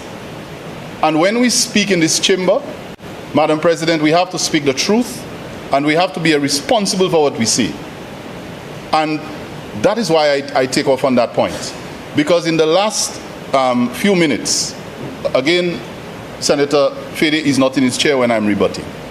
Nothing new. That's the kind of disrespect that we have in this house, in this chamber. And then he'll say he went to the bathroom. always choose to go to the bathroom when the leader of government business is responding to all of his claims. Madam President, we have this morning a motion that allows the government to be able to attract mega investment, and where we have consolidated two previous pieces of legislation, the TSIA and the TIA, and we have passed since February of this year the Tourism Development Bill, which is now the Tourism Development Act. You would have thought this morning that the government coming in here to make the amendment to be able to have the VAT waiver and these other incentivized benefits for the people of this country, that the opposition would have found it fit to see that, you know, for once, this is something that I can relate to. Senator Fede is a former minister for tourism. He's supposed to understand how that works. And for a while, Madam President, I was delighted to hear the senator say that he was happy. He said so. He was happy about the record growth and the performance in the industry. So for a while I was sitting and saying, hey, you know, that's a change, that's welcome. But, you know, I knew there was something coming, and I was prepared for him this morning. And I want to say in this honorable chamber, Madam President, I will always respect your ruling, and I will always respect the standing orders and the rules that govern us here. That is my nature. But I will never allow anyone in this chamber to get away with untruths, to get away with saying things that cannot be substantiated, whether it is going to affect members in person, the reputation of the Senate, or the people of this country. And so when Senator Fede attempts his usual tactic of taking documents, pretend that he's quoting from them, reading things that when you challenge, he cannot substantiate. I knew why I stood, Madam President. I apologize if you felt that I was persistent, but I had to be. I knew why I stood, and I insisted that we in this Senate get a copy of what he was reading from, because I knew there was something that was going to implicate what he was doing. And so, as you noticed, he was reluctant to give us the document, but I think your ruling insisted that he made it a document of the House. And as soon as I was able to follow from what he was reading, he went to clause 3.1, he went to D. And then he tried to back up his wrong, false, misleading, what's the word, egregious, I can find other adjectives, statement that this government had given away $1 billion. Madam President, how can we come to this chamber of honorable men and women, and someone can stand up and say that a government that I serve in, a man of integrity, I serve in a government with a prime minister that everyone knows is an honest man. I serve in this ministry to ensure that we deliver on what we have promised the people. And you come here and say that the government has given away $1 billion. And when you have to prove it, you come up with a statement that tells you what quota of units can be sold. And you want to deduce from that we have given away $1 billion. Madam President, you realize that when you insisted that the member provides the evidence, they have a way of going and say they have evidence. They're going everywhere to look for evidence. You have here some evidence. The minute he was unable to substantiate, he chose not to continue his presentation. That we've done to withdraw the untruth that he said. Madam President, what does that say? What does that say about a member of this chamber, about the posture of the opposition? You prefer not to speak than to speak the truth?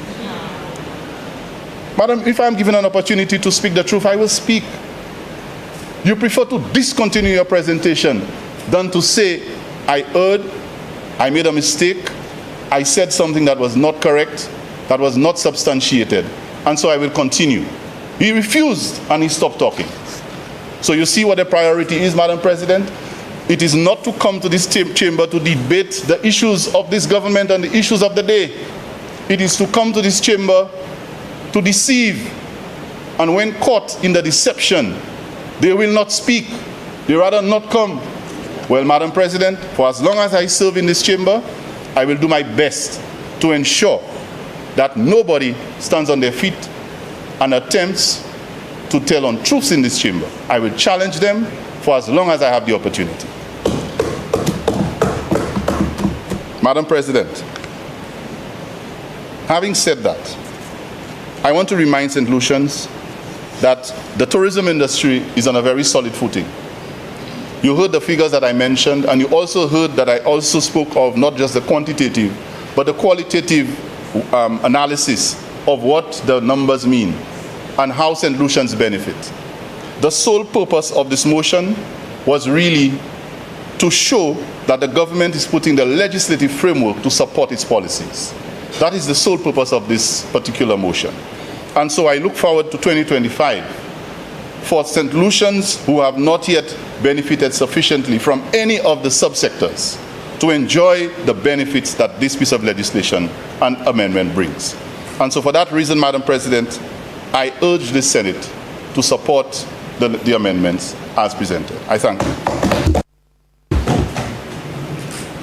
Senators, the question is that Parliament, by affirmative resolution, approves the draft value-added tax amendment of Schedule 3, Number 6 order, which amends Schedule 3 of the Act 2A, delete in paragraph 19B the Tourism Incentives Act, Cap 15.30, specified under subparagraph 3 and B, include exemption of value-added tax granted under Roman numeral 1, Tourism Development Act number 1 of 2024, commencing from the 15th day of April 2024, and Roman numeral 2, Tourism Stimulus and Investment Act, Cap 3.18, commencing from the 13th day of May 2014, and terminating on the 15th day of April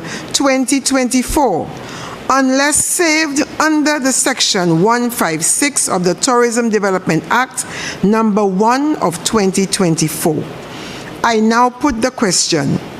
As many as are of that opinion, say aye. Aye. As many as are of a contrary opinion, say no. I think the ayes have it. The ayes have it. Bills. Honorable Leader of Government Business. Madam President, I beg to present for first reading a bill shortly entitled Payment Systems and Services. Payment System and Services. Honorable Leader of Government Business. Madam President, I beg to move that this bill be presented for second reading at the next or subsequent sitting of the Senate.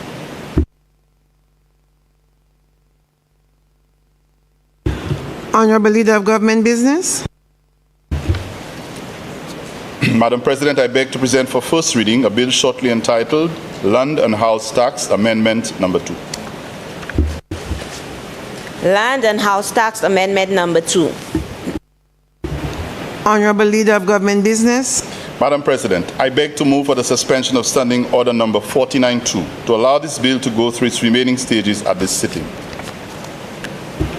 Senators, the question is that Standing Order Number 49-2 be suspended in order to allow the Honorable Leader of Government Business to proceed with the remaining stages of the bill at this sitting. I now put the question. As many as of that opinion say aye. Aye. As many as of a contrary opinion say no. I think the ayes have it. The ayes have it. Leave is granted. Please proceed, Leader of Government Business. Thank you, Madam President. This amendment is for a particular simple reason, but very significant. Previously, we would have come here to provide exemptions for property tax, waivers. This bill basically, in a summary, is seeking to allow an extension to the waiver of residential property tax for an additional 2 years. Its purpose really is to amend the Tax Act Cap 15.13.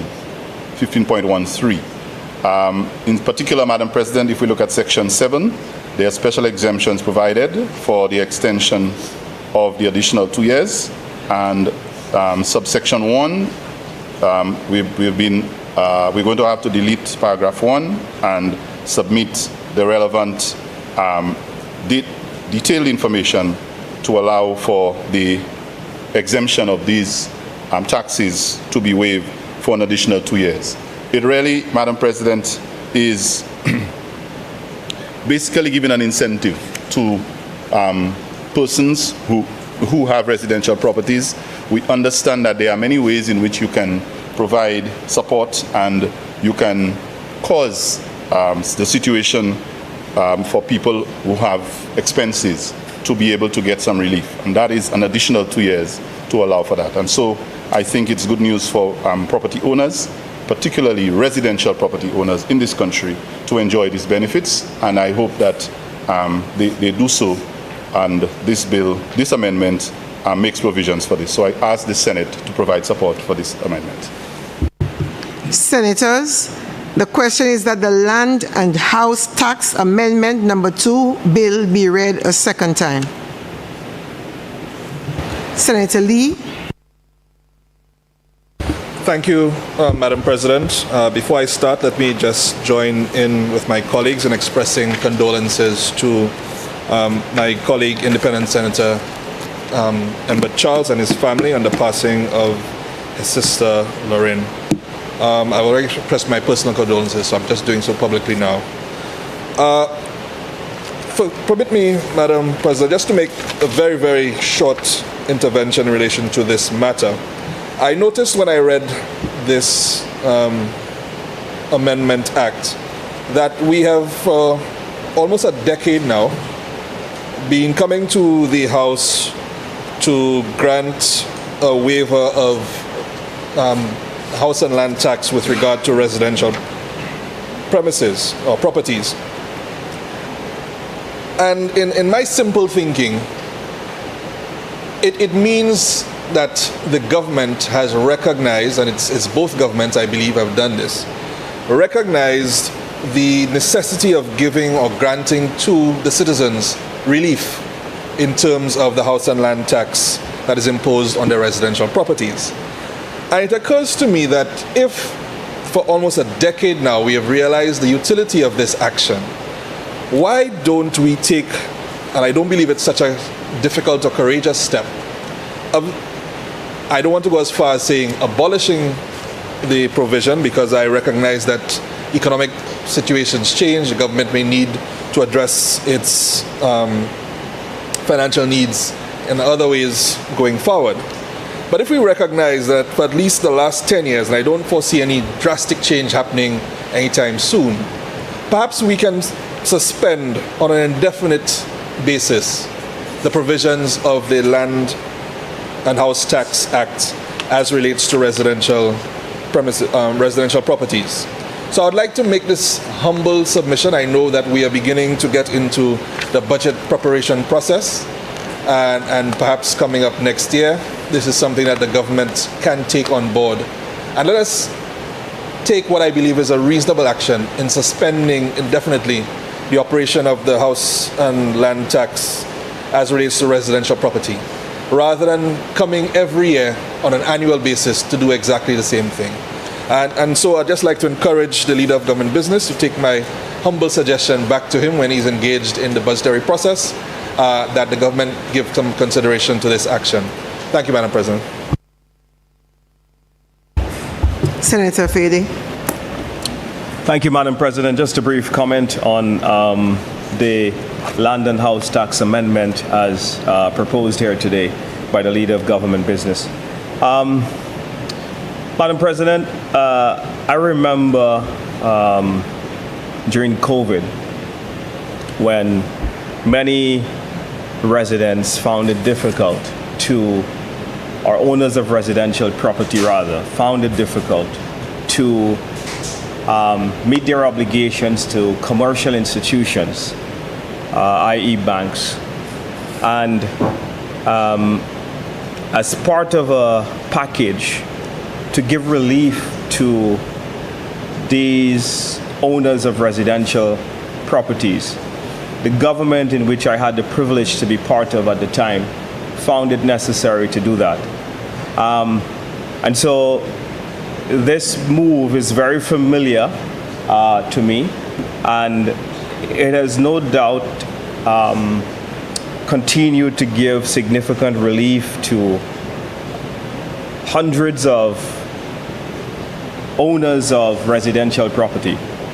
Madam President, the point raised by the independent senator is a very valid one, because the fact that both of the two main political parties or the two successive administrations have found it necessary to give relief or to make the environment a little more bearable to residential property owners, it means that we've both recognized that this tax is somewhat onerous and maybe ought to be lifted. Already banks have reported, Madam President, that non-performing loans have been on the increase on mortgages for residential property.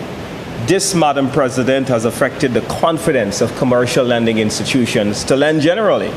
And we see, whilst the banks have liquidity, we see that these non-performing loans are causing banks to be a little more tight-fisted, and we've seen a decline in lending from commercial institutions.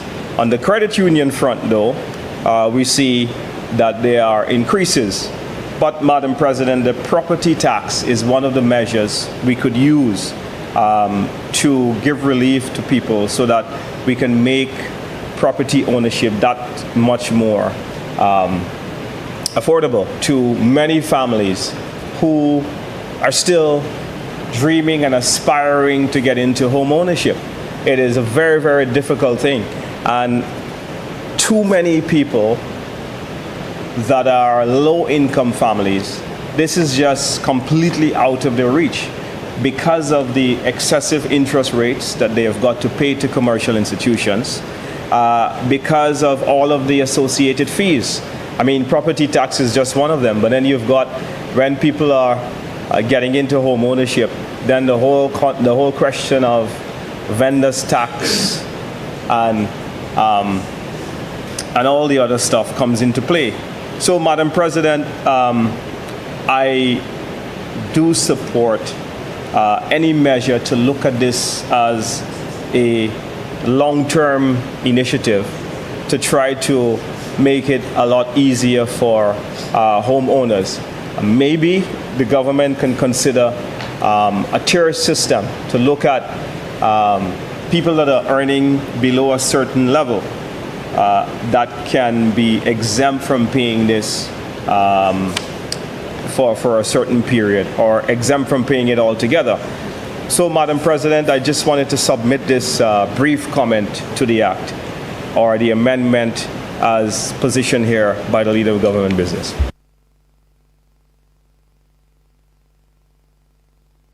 Honorable Leader of Government Business. Thank you, Madam President. I do take the submissions of my colleagues with regard to this bill, this amendment. But I need to also say that we need to err on a side of caution as a small, vulnerable developing country. It would be better if you can just remove the thing in its entirety. Just remove it. I'm sure we would have loved to just say, look, you know what? Well, let's just remove the requirement. Let's just waive it. But sometimes it's a little difficult to be able to look too far ahead of yourself because of what can happen. Our economic situation right now, the country is in a good place. We can see the growth. We can see a lot of good things happening, like what was discussed in the last bill, motion with the tourism industry. But, Madam President, it is also a very vulnerable because of our particular circumstances as a small country. And overnight, things can change. Look at what happened during COVID. In a matter of a few months, we moved from highest arrivals to zero arrivals. And when you make those commitments long term, you can have problems because you may not be able to sustain them. So if the economy continues to improve as we project, we continue until we get to a stage where we may not have to impose it. Madam President, sometimes there are some external factors that can impact you, things that have nothing to do with you, like a US election, change of president. We've now heard about tariffs. These things can have serious impact on our foreign exchange and on our cost of living. And so we would have preferred not to be coming to the House to make those amendments and want to have it long term. But it is very, very important that we throw a little caution to the wind. So I think Senator Lee is usually very poignant with his presentations with regard to taxing. He has strong views on the taxation regime and the taxation approach. And I respect that. I think in theory it is well grounded. But we have a country where the reality sometimes does not allow for us to apply the theories as ideally as we can, because we have to be very careful that we can sustain the things we are doing. And so I think it's important that we tread cautiously. On the issue of the government providing that incentive, we also have another, from the other end, at the point where somebody takes a mortgage, the government is also providing some relief, in that we are now up to 400,000. If you're taking a mortgage of up to 400,000, there you are exempted from the duties, and you get $1,000 towards your legal fees. These are some of the measures that complement. So what we're trying to do is to work with the people from all angles. Those who already have a mortgage, those who are about to take a mortgage. We put the VAT on the building materials to make the cost of building cheaper. We make exemptions in certain areas of food so you have more out-of-pocket money. Because when you go to the bank, when you negotiate, they always want to know what's your disposable income after you pay us. So if your disposable income is $500 and the government can subsidize more things for you, that $500 can have a value that is more than $500. That can do more for you. So it is a very comprehensive approach. And while Senator Lee has his strong views, as a government, we always have to find a way to balance it and create opportunities that the people can be taken, can take full cognizance of what we are trying to do. So ideally, it would be better if we don't even have these taxes. But we are not quite able to do it long term. So unless we come up with a very innovative new taxing strategy or regime that will work for all, in the meantime, Madam President, we will continue. But I will assure him that my colleagues, particularly the Prime Minister, they are fully aware of his position, particularly when it comes to VAT. I have ensured that that's communicated, and every time we have to go there, we have given consideration to some of the submissions that he has made in this chamber. So I thank him for that, and we look forward to the benefits of that particular amendment. I thank you.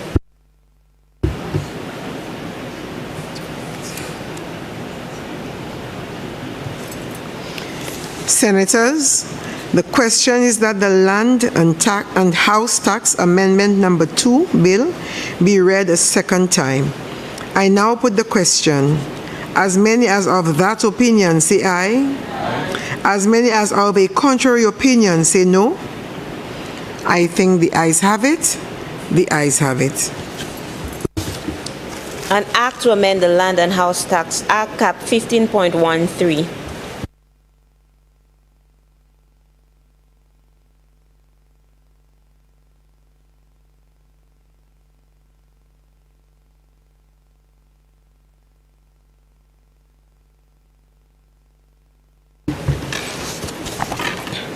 Clause 2.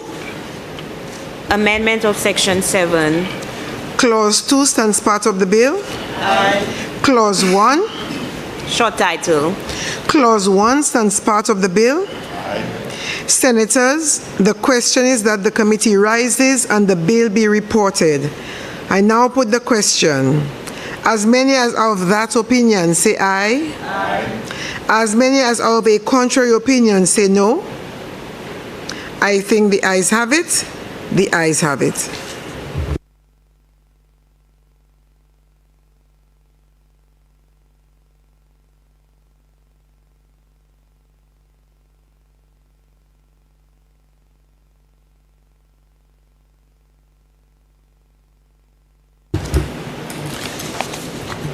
Senators, I beg to report that the Land and House Tax Amendment Number 2 bill went through committee stage without amendments. Honorable Leader of Government Business. Madam President, I beg to present for first reading a bill shortly entitled Patents.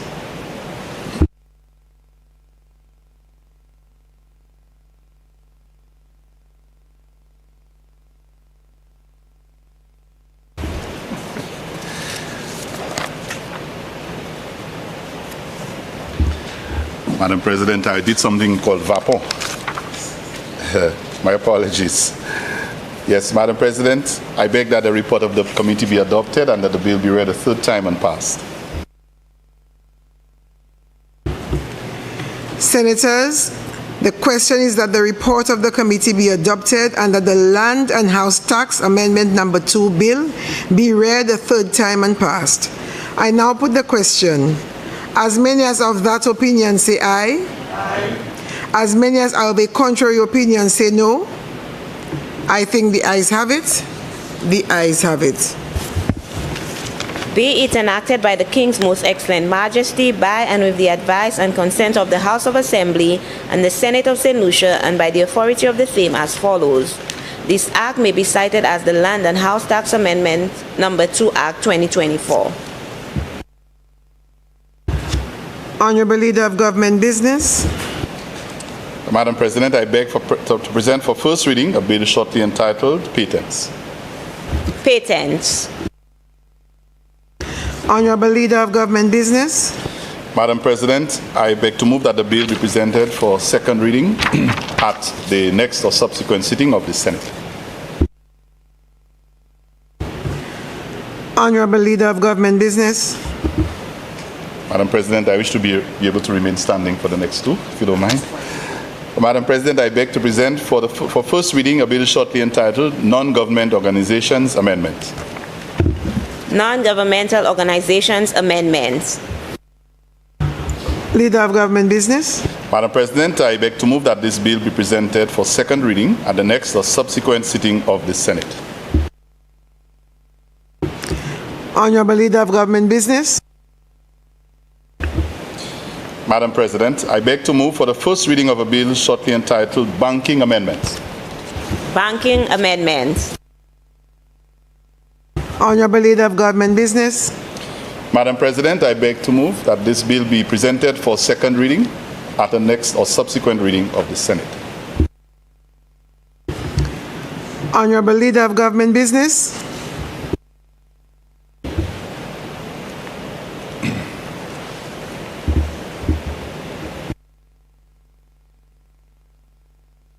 Madam President, I beg to present for first reading a bill shortly entitled Intellectual Property and Unfair Competitions Miscellaneous Amendment. Intellectual Property and Unfair Competition Miscellaneous Amendments. Honorable Leader of Government Business.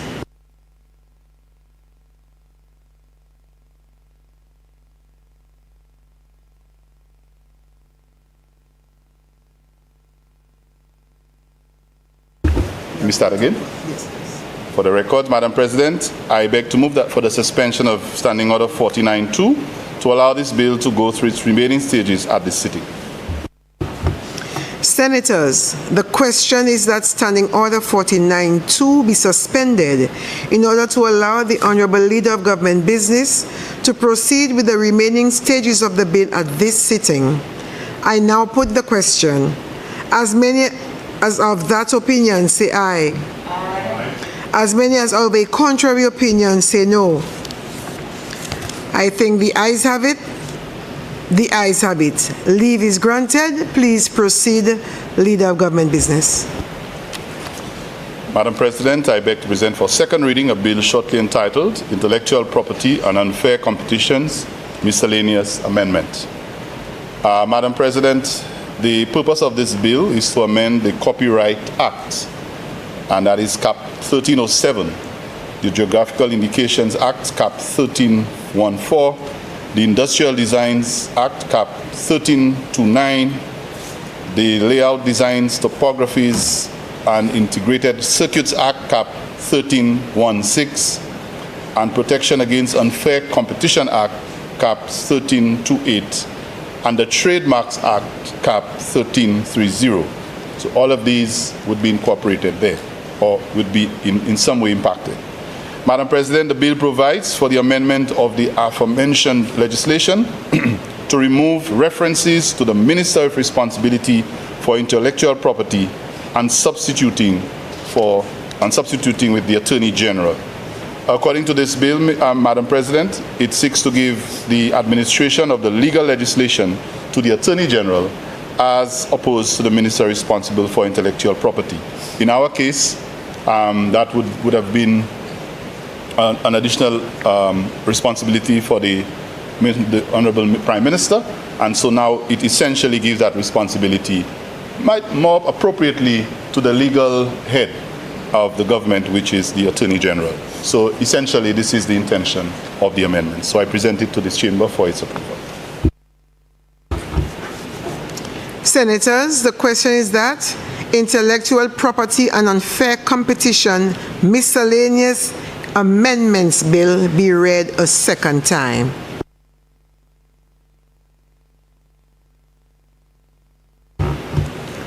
Senators, the question is that the Intellectual Property and Unfair Competition Miscellaneous Amendments Bill be read a second time. I now put the question. As many as have that opinion say aye. Aye. As many as have a contrary opinion say no.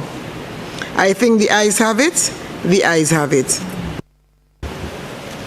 An act to amend the Copyright Act, Cap 13.07, Geographical Indications Act, Cap 13.14, Industrial Designs Act, Cap 13.29, Layout Designs, Topographies of Integrated Circuits Act, Cap 13.16, Protection Against Unfair Competition Act, Cap 13.28, and Trademarks Act, Cap 13.30.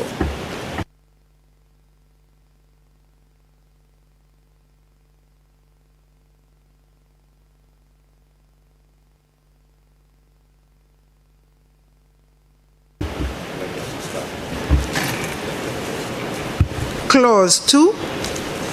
Amendment of the Copyright Act, Cap 13.307, sorry. Clause 2 stands part of the bill. Clause 2 stands part of the bill. Aye. Clause 3. Amendment of the Geographical Indications Act, Cap 13.14. Clause 3 stands part of the bill. Aye. Clause 4. Amendment of the Industrial Designs Act, Cap 13.29. Clause 4 stands part of the bill. Aye. Clause 5. Amendment of the Layout Designs, Topographies of Integrated Circuits Act, Cap 13.16. Clause 5 stands part of the bill. Aye. Clause 6. Amendment of the Trademarks Act, Cap 13.30. Clause 6 stands part of the bill. Aye. Clause 7. Amendment of the Protection Against Unfair Competition Act, Cap 13.28. Clause 7 stands part of the bill. Aye. Clause 1. Short title. Clause 1 stands part of the bill. Aye. Senators, the question is that the committee rises and the bill be reported. I now put the question. As many as that opinion say aye. Aye. As many as are of a contrary opinion say no. I think the ayes have it. The ayes have it.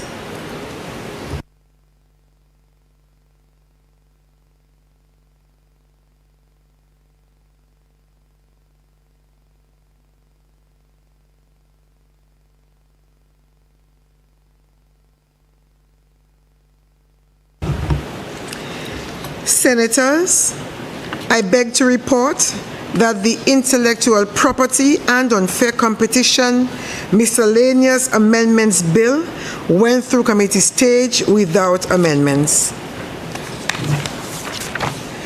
Honorable Leader of Government Business. Madam President, I move that the report of the committee be adopted and that the bill be read a third time and passed. Senators, the question is that the report of the committee be adopted and that the Intellectual Property and Unfair Competition Miscellaneous Amendments Bill be read a third time and passed. I now put the question. As many as of that opinion say aye. Aye. As many as of a contrary opinion say no. I think the ayes have it. The ayes have it.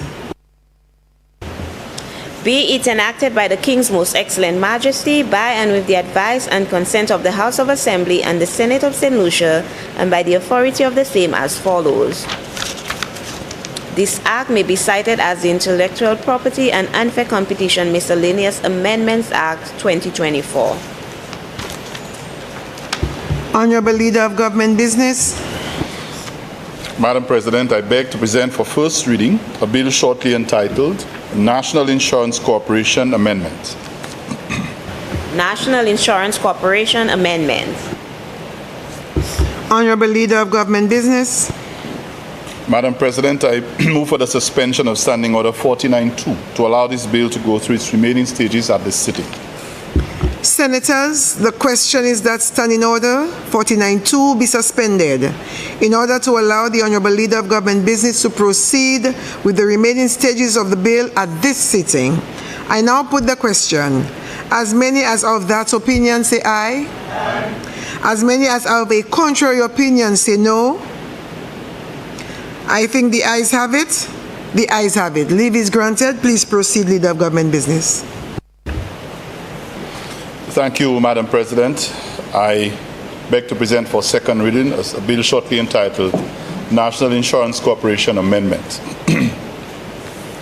Madam President, the arrival of the COVID-19 pandemic and the resulting protocols that were issued thereafter caused the National Insurance Corporation to revisit and amend some of its business methods to improve the efficiency of benefits paid to persons affected or injured. One of these operational initiatives undertaken by the National Insurance Corporation was a departure from paying benefits by check to paying benefits via digital transfers directly to a claimant's bank account. This appended a previous accommodation to employers, whereby benefit checks payable to employees would be sent to their respective employers who had paid the full salary to the employer absent from work because of illness or childbirth, or had filed a claim with the NIC in that regard. The employer would then have the employee endorse the check to the business entity. Now, Madam President, this transition to digital payments forced employers to reconsider the arrangement for reimbursing for employee benefit payments. Consultation with stakeholders, Madam President, on the issuance, on that issue, was conducted, and considerable concern was expressed about the challenges that would face employers in recovering monies paid to employees in circumstances where these employees were paid in full during the periods of absence from work. And this was of particular concern to large companies, and of course, the government being the largest employer in the country, you would understand that that would be a concern to the government as well. In addition, Madam President, the NIC pensioners have voiced an interest in assigning their benefits to a financial institution where they do business and to elderly homes where they reside. So, for instance, a financial institution generally requires assignment of income, and such an initiative would facilitate those pensioners conducting business with these institutions. Also, Madam President, NIC pensioners who reside in elderly homes are sometimes unable, because of their condition, their situation, to transact or experience difficulty in transacting business with these homes, and may wish for their institutions or these institutions to act on their behalf, especially when it comes to their pension and their monies. Madam President, in addition, it was also recognized that the assignment of monies from a fund from a funeral grant, which is a very common thing these days,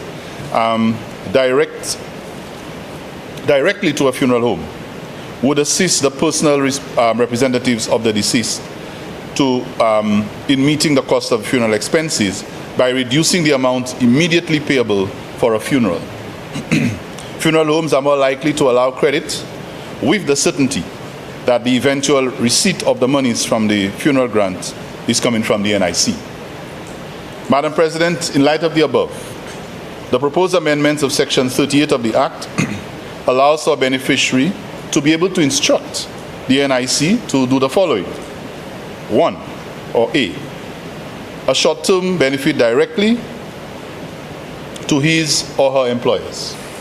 B, a long-term benefit to a financial institution, an elderly home, or an organization approved by the National Insurance Board. The proposed amendment in Section 61 of the Act allows for the payment of a funeral grant directly to any funeral home, provided that the personal representative of the deceased or person appearing to have a valid claim gives notice in the prescribed form to the director. Madam President, the forms to support the proposed amendments have been drafted in the regulations to be made to supplement the amendment, and it's very important that regulations accompany those changes. And so, Madam President, the Senate is invited to pass the National Insurance Corporation Amendment Bill to strengthen the NIC legislation framework to provide and accommodate for those clients that were named above. Thank you, Madam President. Senators, the question is that National Insurance Corporation Amendment Bill be read a second time. Senator Toussaint Shalry. Thank you, Madam President. And Madam President, as I rise to lend my support to this amendment to the National Insurance Act, I just want to begin by extending condolences to Senator Charles and his family on the passing of his sister. Madam President, I stand in support of this amendment, and I want to make particular mention of two of the changes that were mentioned. One of them, Madam President, and one that I'm very particularly interested in, is the reimbursement, if you want to call it that way, of payments made from the NIC for benefits to employees, where they're now able to find an easier way to remit it back to employers. As the operations manager of the organization where I work, Madam President, that actually is something that sometimes we have a bit of a challenge with. The practice that we operate is that when our staff have submitted sick leave, for example, to the NIC, because of the amount of time sometimes it takes for NIC to do the remittance, so as not to affect the income of the employee, because we know that they have their own obligations and so on. What we do is that we pay the employees in full, and it means we then wait for the remittance from the NIC. What it would have meant is that in-house we would have had to now create some sort of form to allow the employees to sign to say that the monies would be remitted back to the employer. But what it also means is that basically you really operating on a relationship of trust with your employees, that when they do receive the remittance, that they will actually remit it in the amount that it's actually repaid.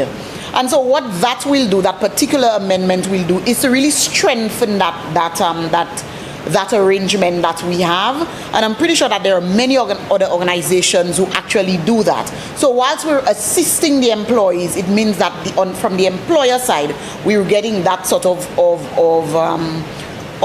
greater guarantee with that arrangement from the NIC.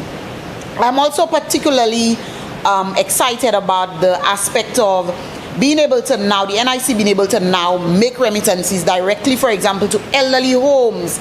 Because we need not run away from the fact, Madam President, that in a lot of households, in a lot of families, the elderly in these families and in these societies are not given the level of care and attention that some of them need to be shown.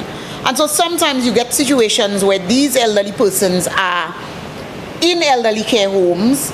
There is a family member who's receiving these remittances but not actually using them for the benefit of the elderly, who is the duly entitled individual here. And so I think what that will do is to really ensure that that happens.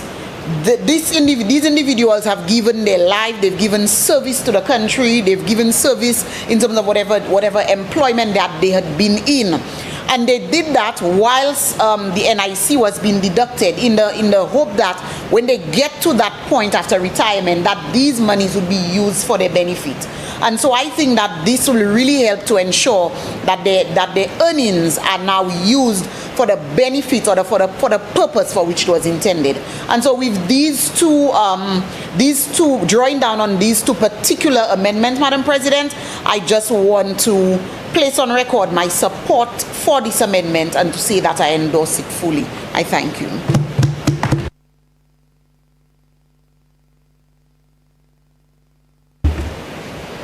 Honorable Leader of Government Business. Thank you, Madam President. I also thank Senator Toussaint for highlighting the benefits to certain sectors, particularly the sector in which he works, and how it benefits a very vulnerable group of people in our country. Madam President, it's not by accident that this is happening. This is part of our government's total deliberate policy position on putting people first. I know some people cringe when they hear it, but it's a fact. And there are several approaches we've taken to that. We are at a stage right now, Madam President, where we have, in the history of this country, the most people contributing to the NIC. The most people ever paying a monthly contribution to the NIC. I want to thank the NIC for the education and sensitization that they do to encourage St. Lucians to pay the NIC, especially those who do not have the employees pay for them. They actually go and make their contribution monthly. And this is why we must do so, because, as was pointed out by Senator Toussaint, people, when you get older, you have no guarantee that your children will take care of you in the way that you thought. We love our children. Most of us here are parents. Our parents have treated us well, so if we are lucky and we have children who love us back, good. But there is no guarantee, Madam President, that in your twilight years, when you are, and if you happen to be in a home that says something, that says something. Maybe in some cases they just cannot afford, so you're there. But you have no guarantee that if you have 3 children, that they all will be committed to making sure that you have it nice and good. So this is a forward-thinking policy, a forward-thinking decision that gives people, and as we have about 4 or 5 very young people in this chamber, but Madam President, most of us here are approaching that period where we're starting to think about, what the next 20 years, where will I be? And we need to take heed of these, because as part of Social Security, this is very important. And I really thank the drafters, and I commend the Prime Minister and the Attorney General's chambers for the job in doing so. And I also want to thank the NIC for working together with the government to ensure that such facilities are available for people who are the most vulnerable. And so with that, Madam President, I give full support to this bill, and look forward to the vulnerable and other people who will benefit from the amendments that we propose. I thank you.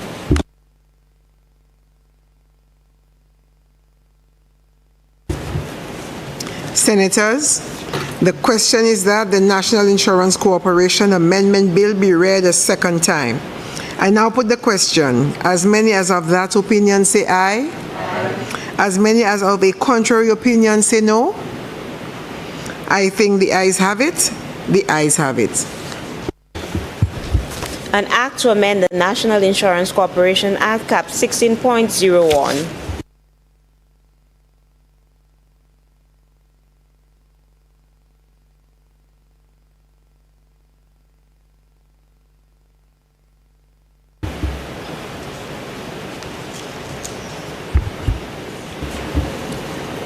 Clause 2. Interpretation. Clause 2 stands part of the bill. Aye. Clause 3. Amendment of Section 2. Clause 3 stands part of the bill. Aye. Clause 4. Amendment of Section 38. Clause 4 stands part of the bill. Aye. Clause 5. Amendment of Section 61.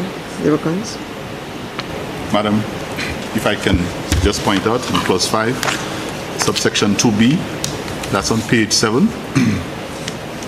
That amendment to section 61, subsection 2B. I propose that after the word director, we insert the following, and I quote, or a member of staff delegated by him or her.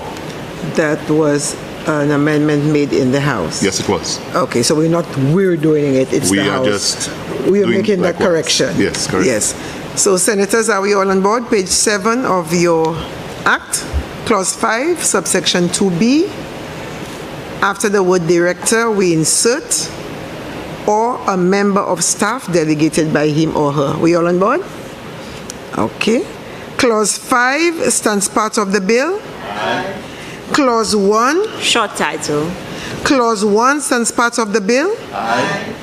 Senators, the question is that the committee rises and the bill be reported. I now put the question. As many as of that opinion say aye. Aye. As many as of a contrary opinion say no. I think the ayes have it. The ayes have it.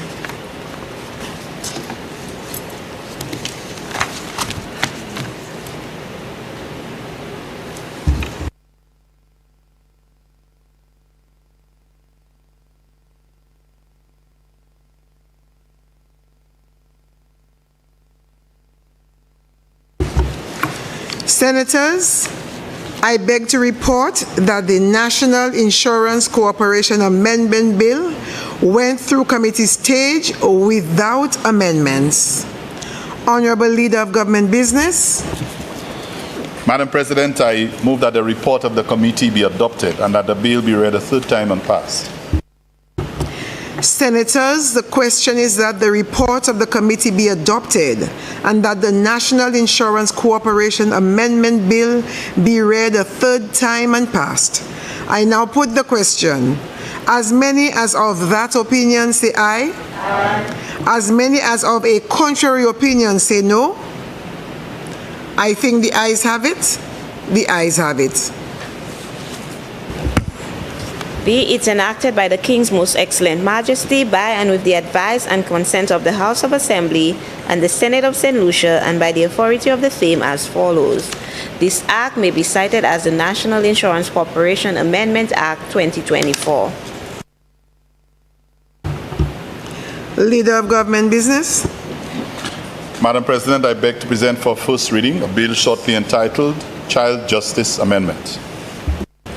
Child Justice Amendment. Honorable Leader of Government Business. Madam President, I beg to move that this bill be presented for second reading at the next or subsequent sitting of the Senate.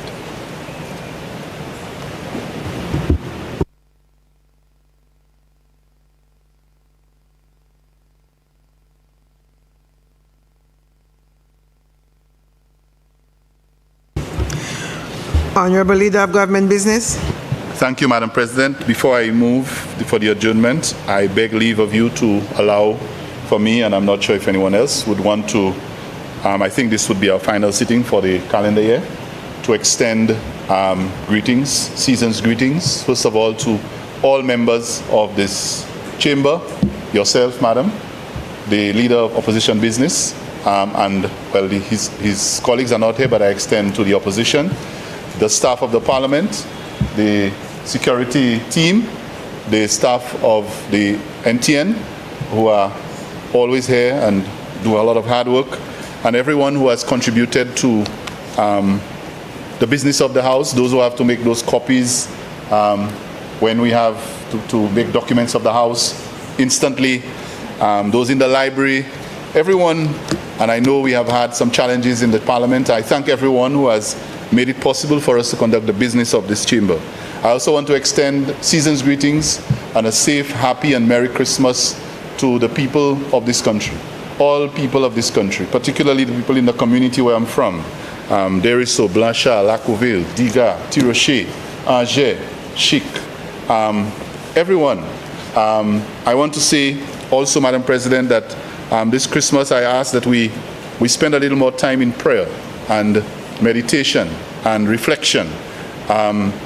Share a little bit of love. Find someone that you can make feel better. Make a difference in someone's life in a positive way. Visit the sick and shut-in. Visit the schools, the children, the elderly, the children's homes. Anywhere that you can cause someone to have a better and a more fulfilling Christmas. We don't have Santa Claus here, but we can do our part. And Madam President, I pray that we return this next year in 2025, renewed, rejuvenated, and focused to continue to conduct the business of this chamber, and on my part, and I'm sure my colleagues, to continue to conduct the business of this government that is committed to improving the lives of the people of St. Lucia.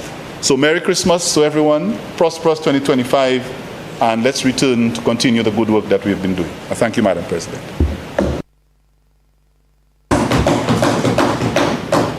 Did you move the motion for the adjournment? And Madam President, I now move that this Senate do stand adjourned sine die. Acknowledge, Senator. Before I pose the question, I wish to return and extend, of course, season's greetings to everyone, including the Senate, especially the Leader of Government Business, government senators, Leader of Opposition Business, and senators in absentia, Madam Clerk and staff of the Parliament Office, independent senators, officers from the Royal St. Lucia Police Force, officers from the National Television Network, all those associated with Senate and Parliament by extension, the good people of St. Lucia. I wish peace to all men, women, boys and girls of goodwill from the north, south, east and west, and a special plea for peace in our communities, and of course vigilance on the roads as we traverse across the island visiting family and friends. May we all be back here in one piece. So you and your family, all the best, stay safe, and all the best for the 2025, a very hard-working year. I now pose the question. Senators, the question is that this House do stand adjourned sine die. I now put the question, as many as that opinion say aye. Aye. As many as of a contrary opinion say no. I think the ayes have it. The ayes have it. Sitting adjourned. All rise.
Sénateur Ferdinand Kelekane dit nous Merry Christmas, c'était une bonne Noël.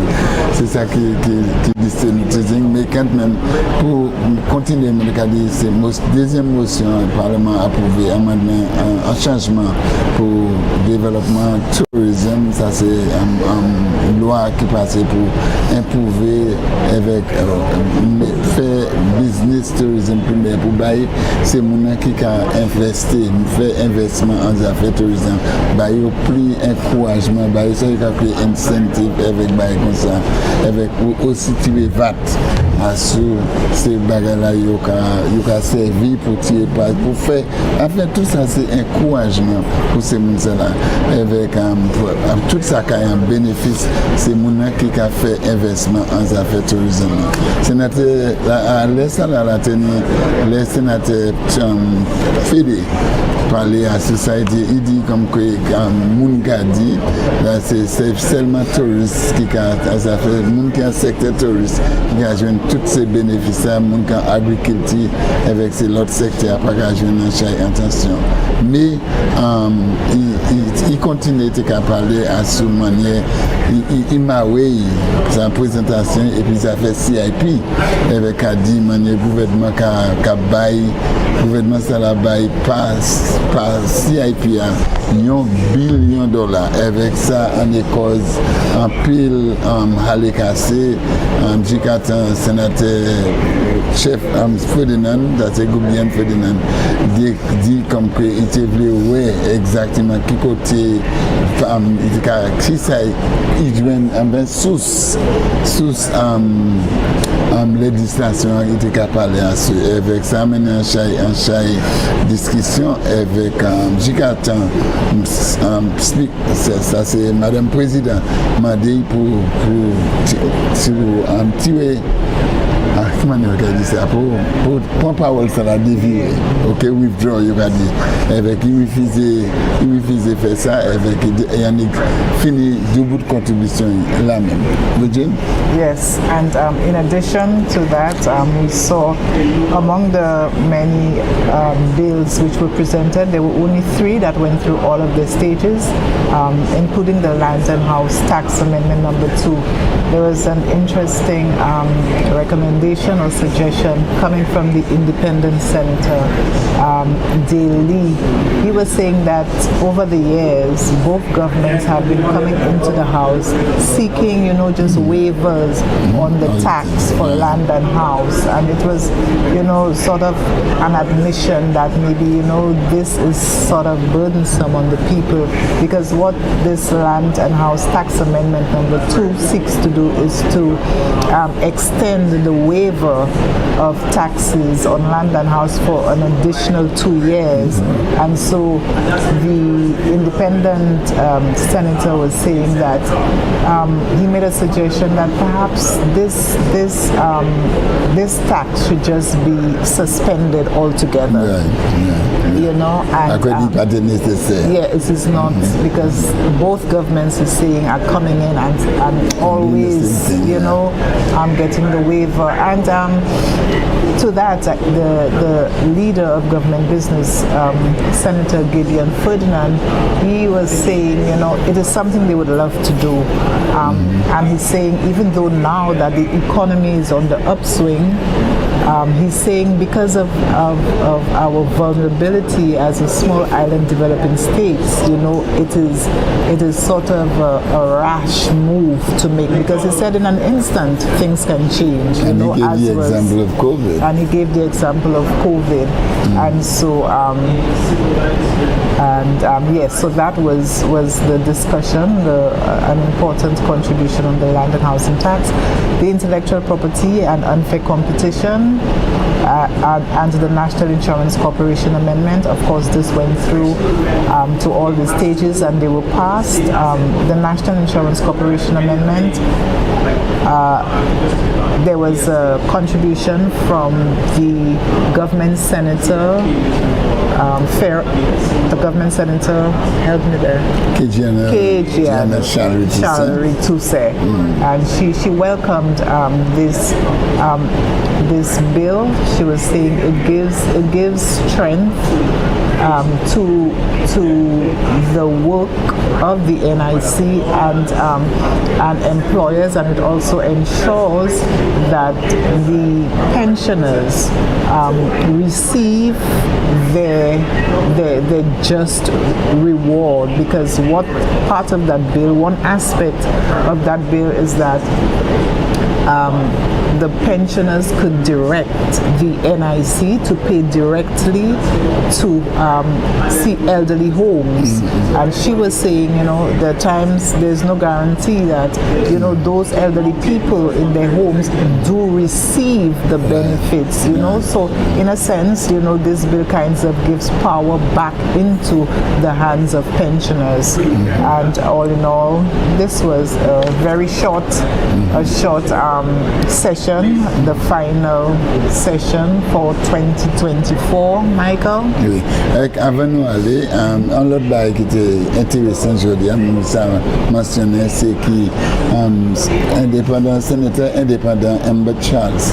En Chai, c'est comme nous avons parlé en Chai à sous développement touriste, aussi mentionné, ça c'est un monde qui travaille en Chai en affaires touristes là qui te passé, il est mort, c'est juste passé, ça c'est sénateur Amber Charles, non, enfin, à l'air, il était passé, deux avant ça, il était résigné position qu'on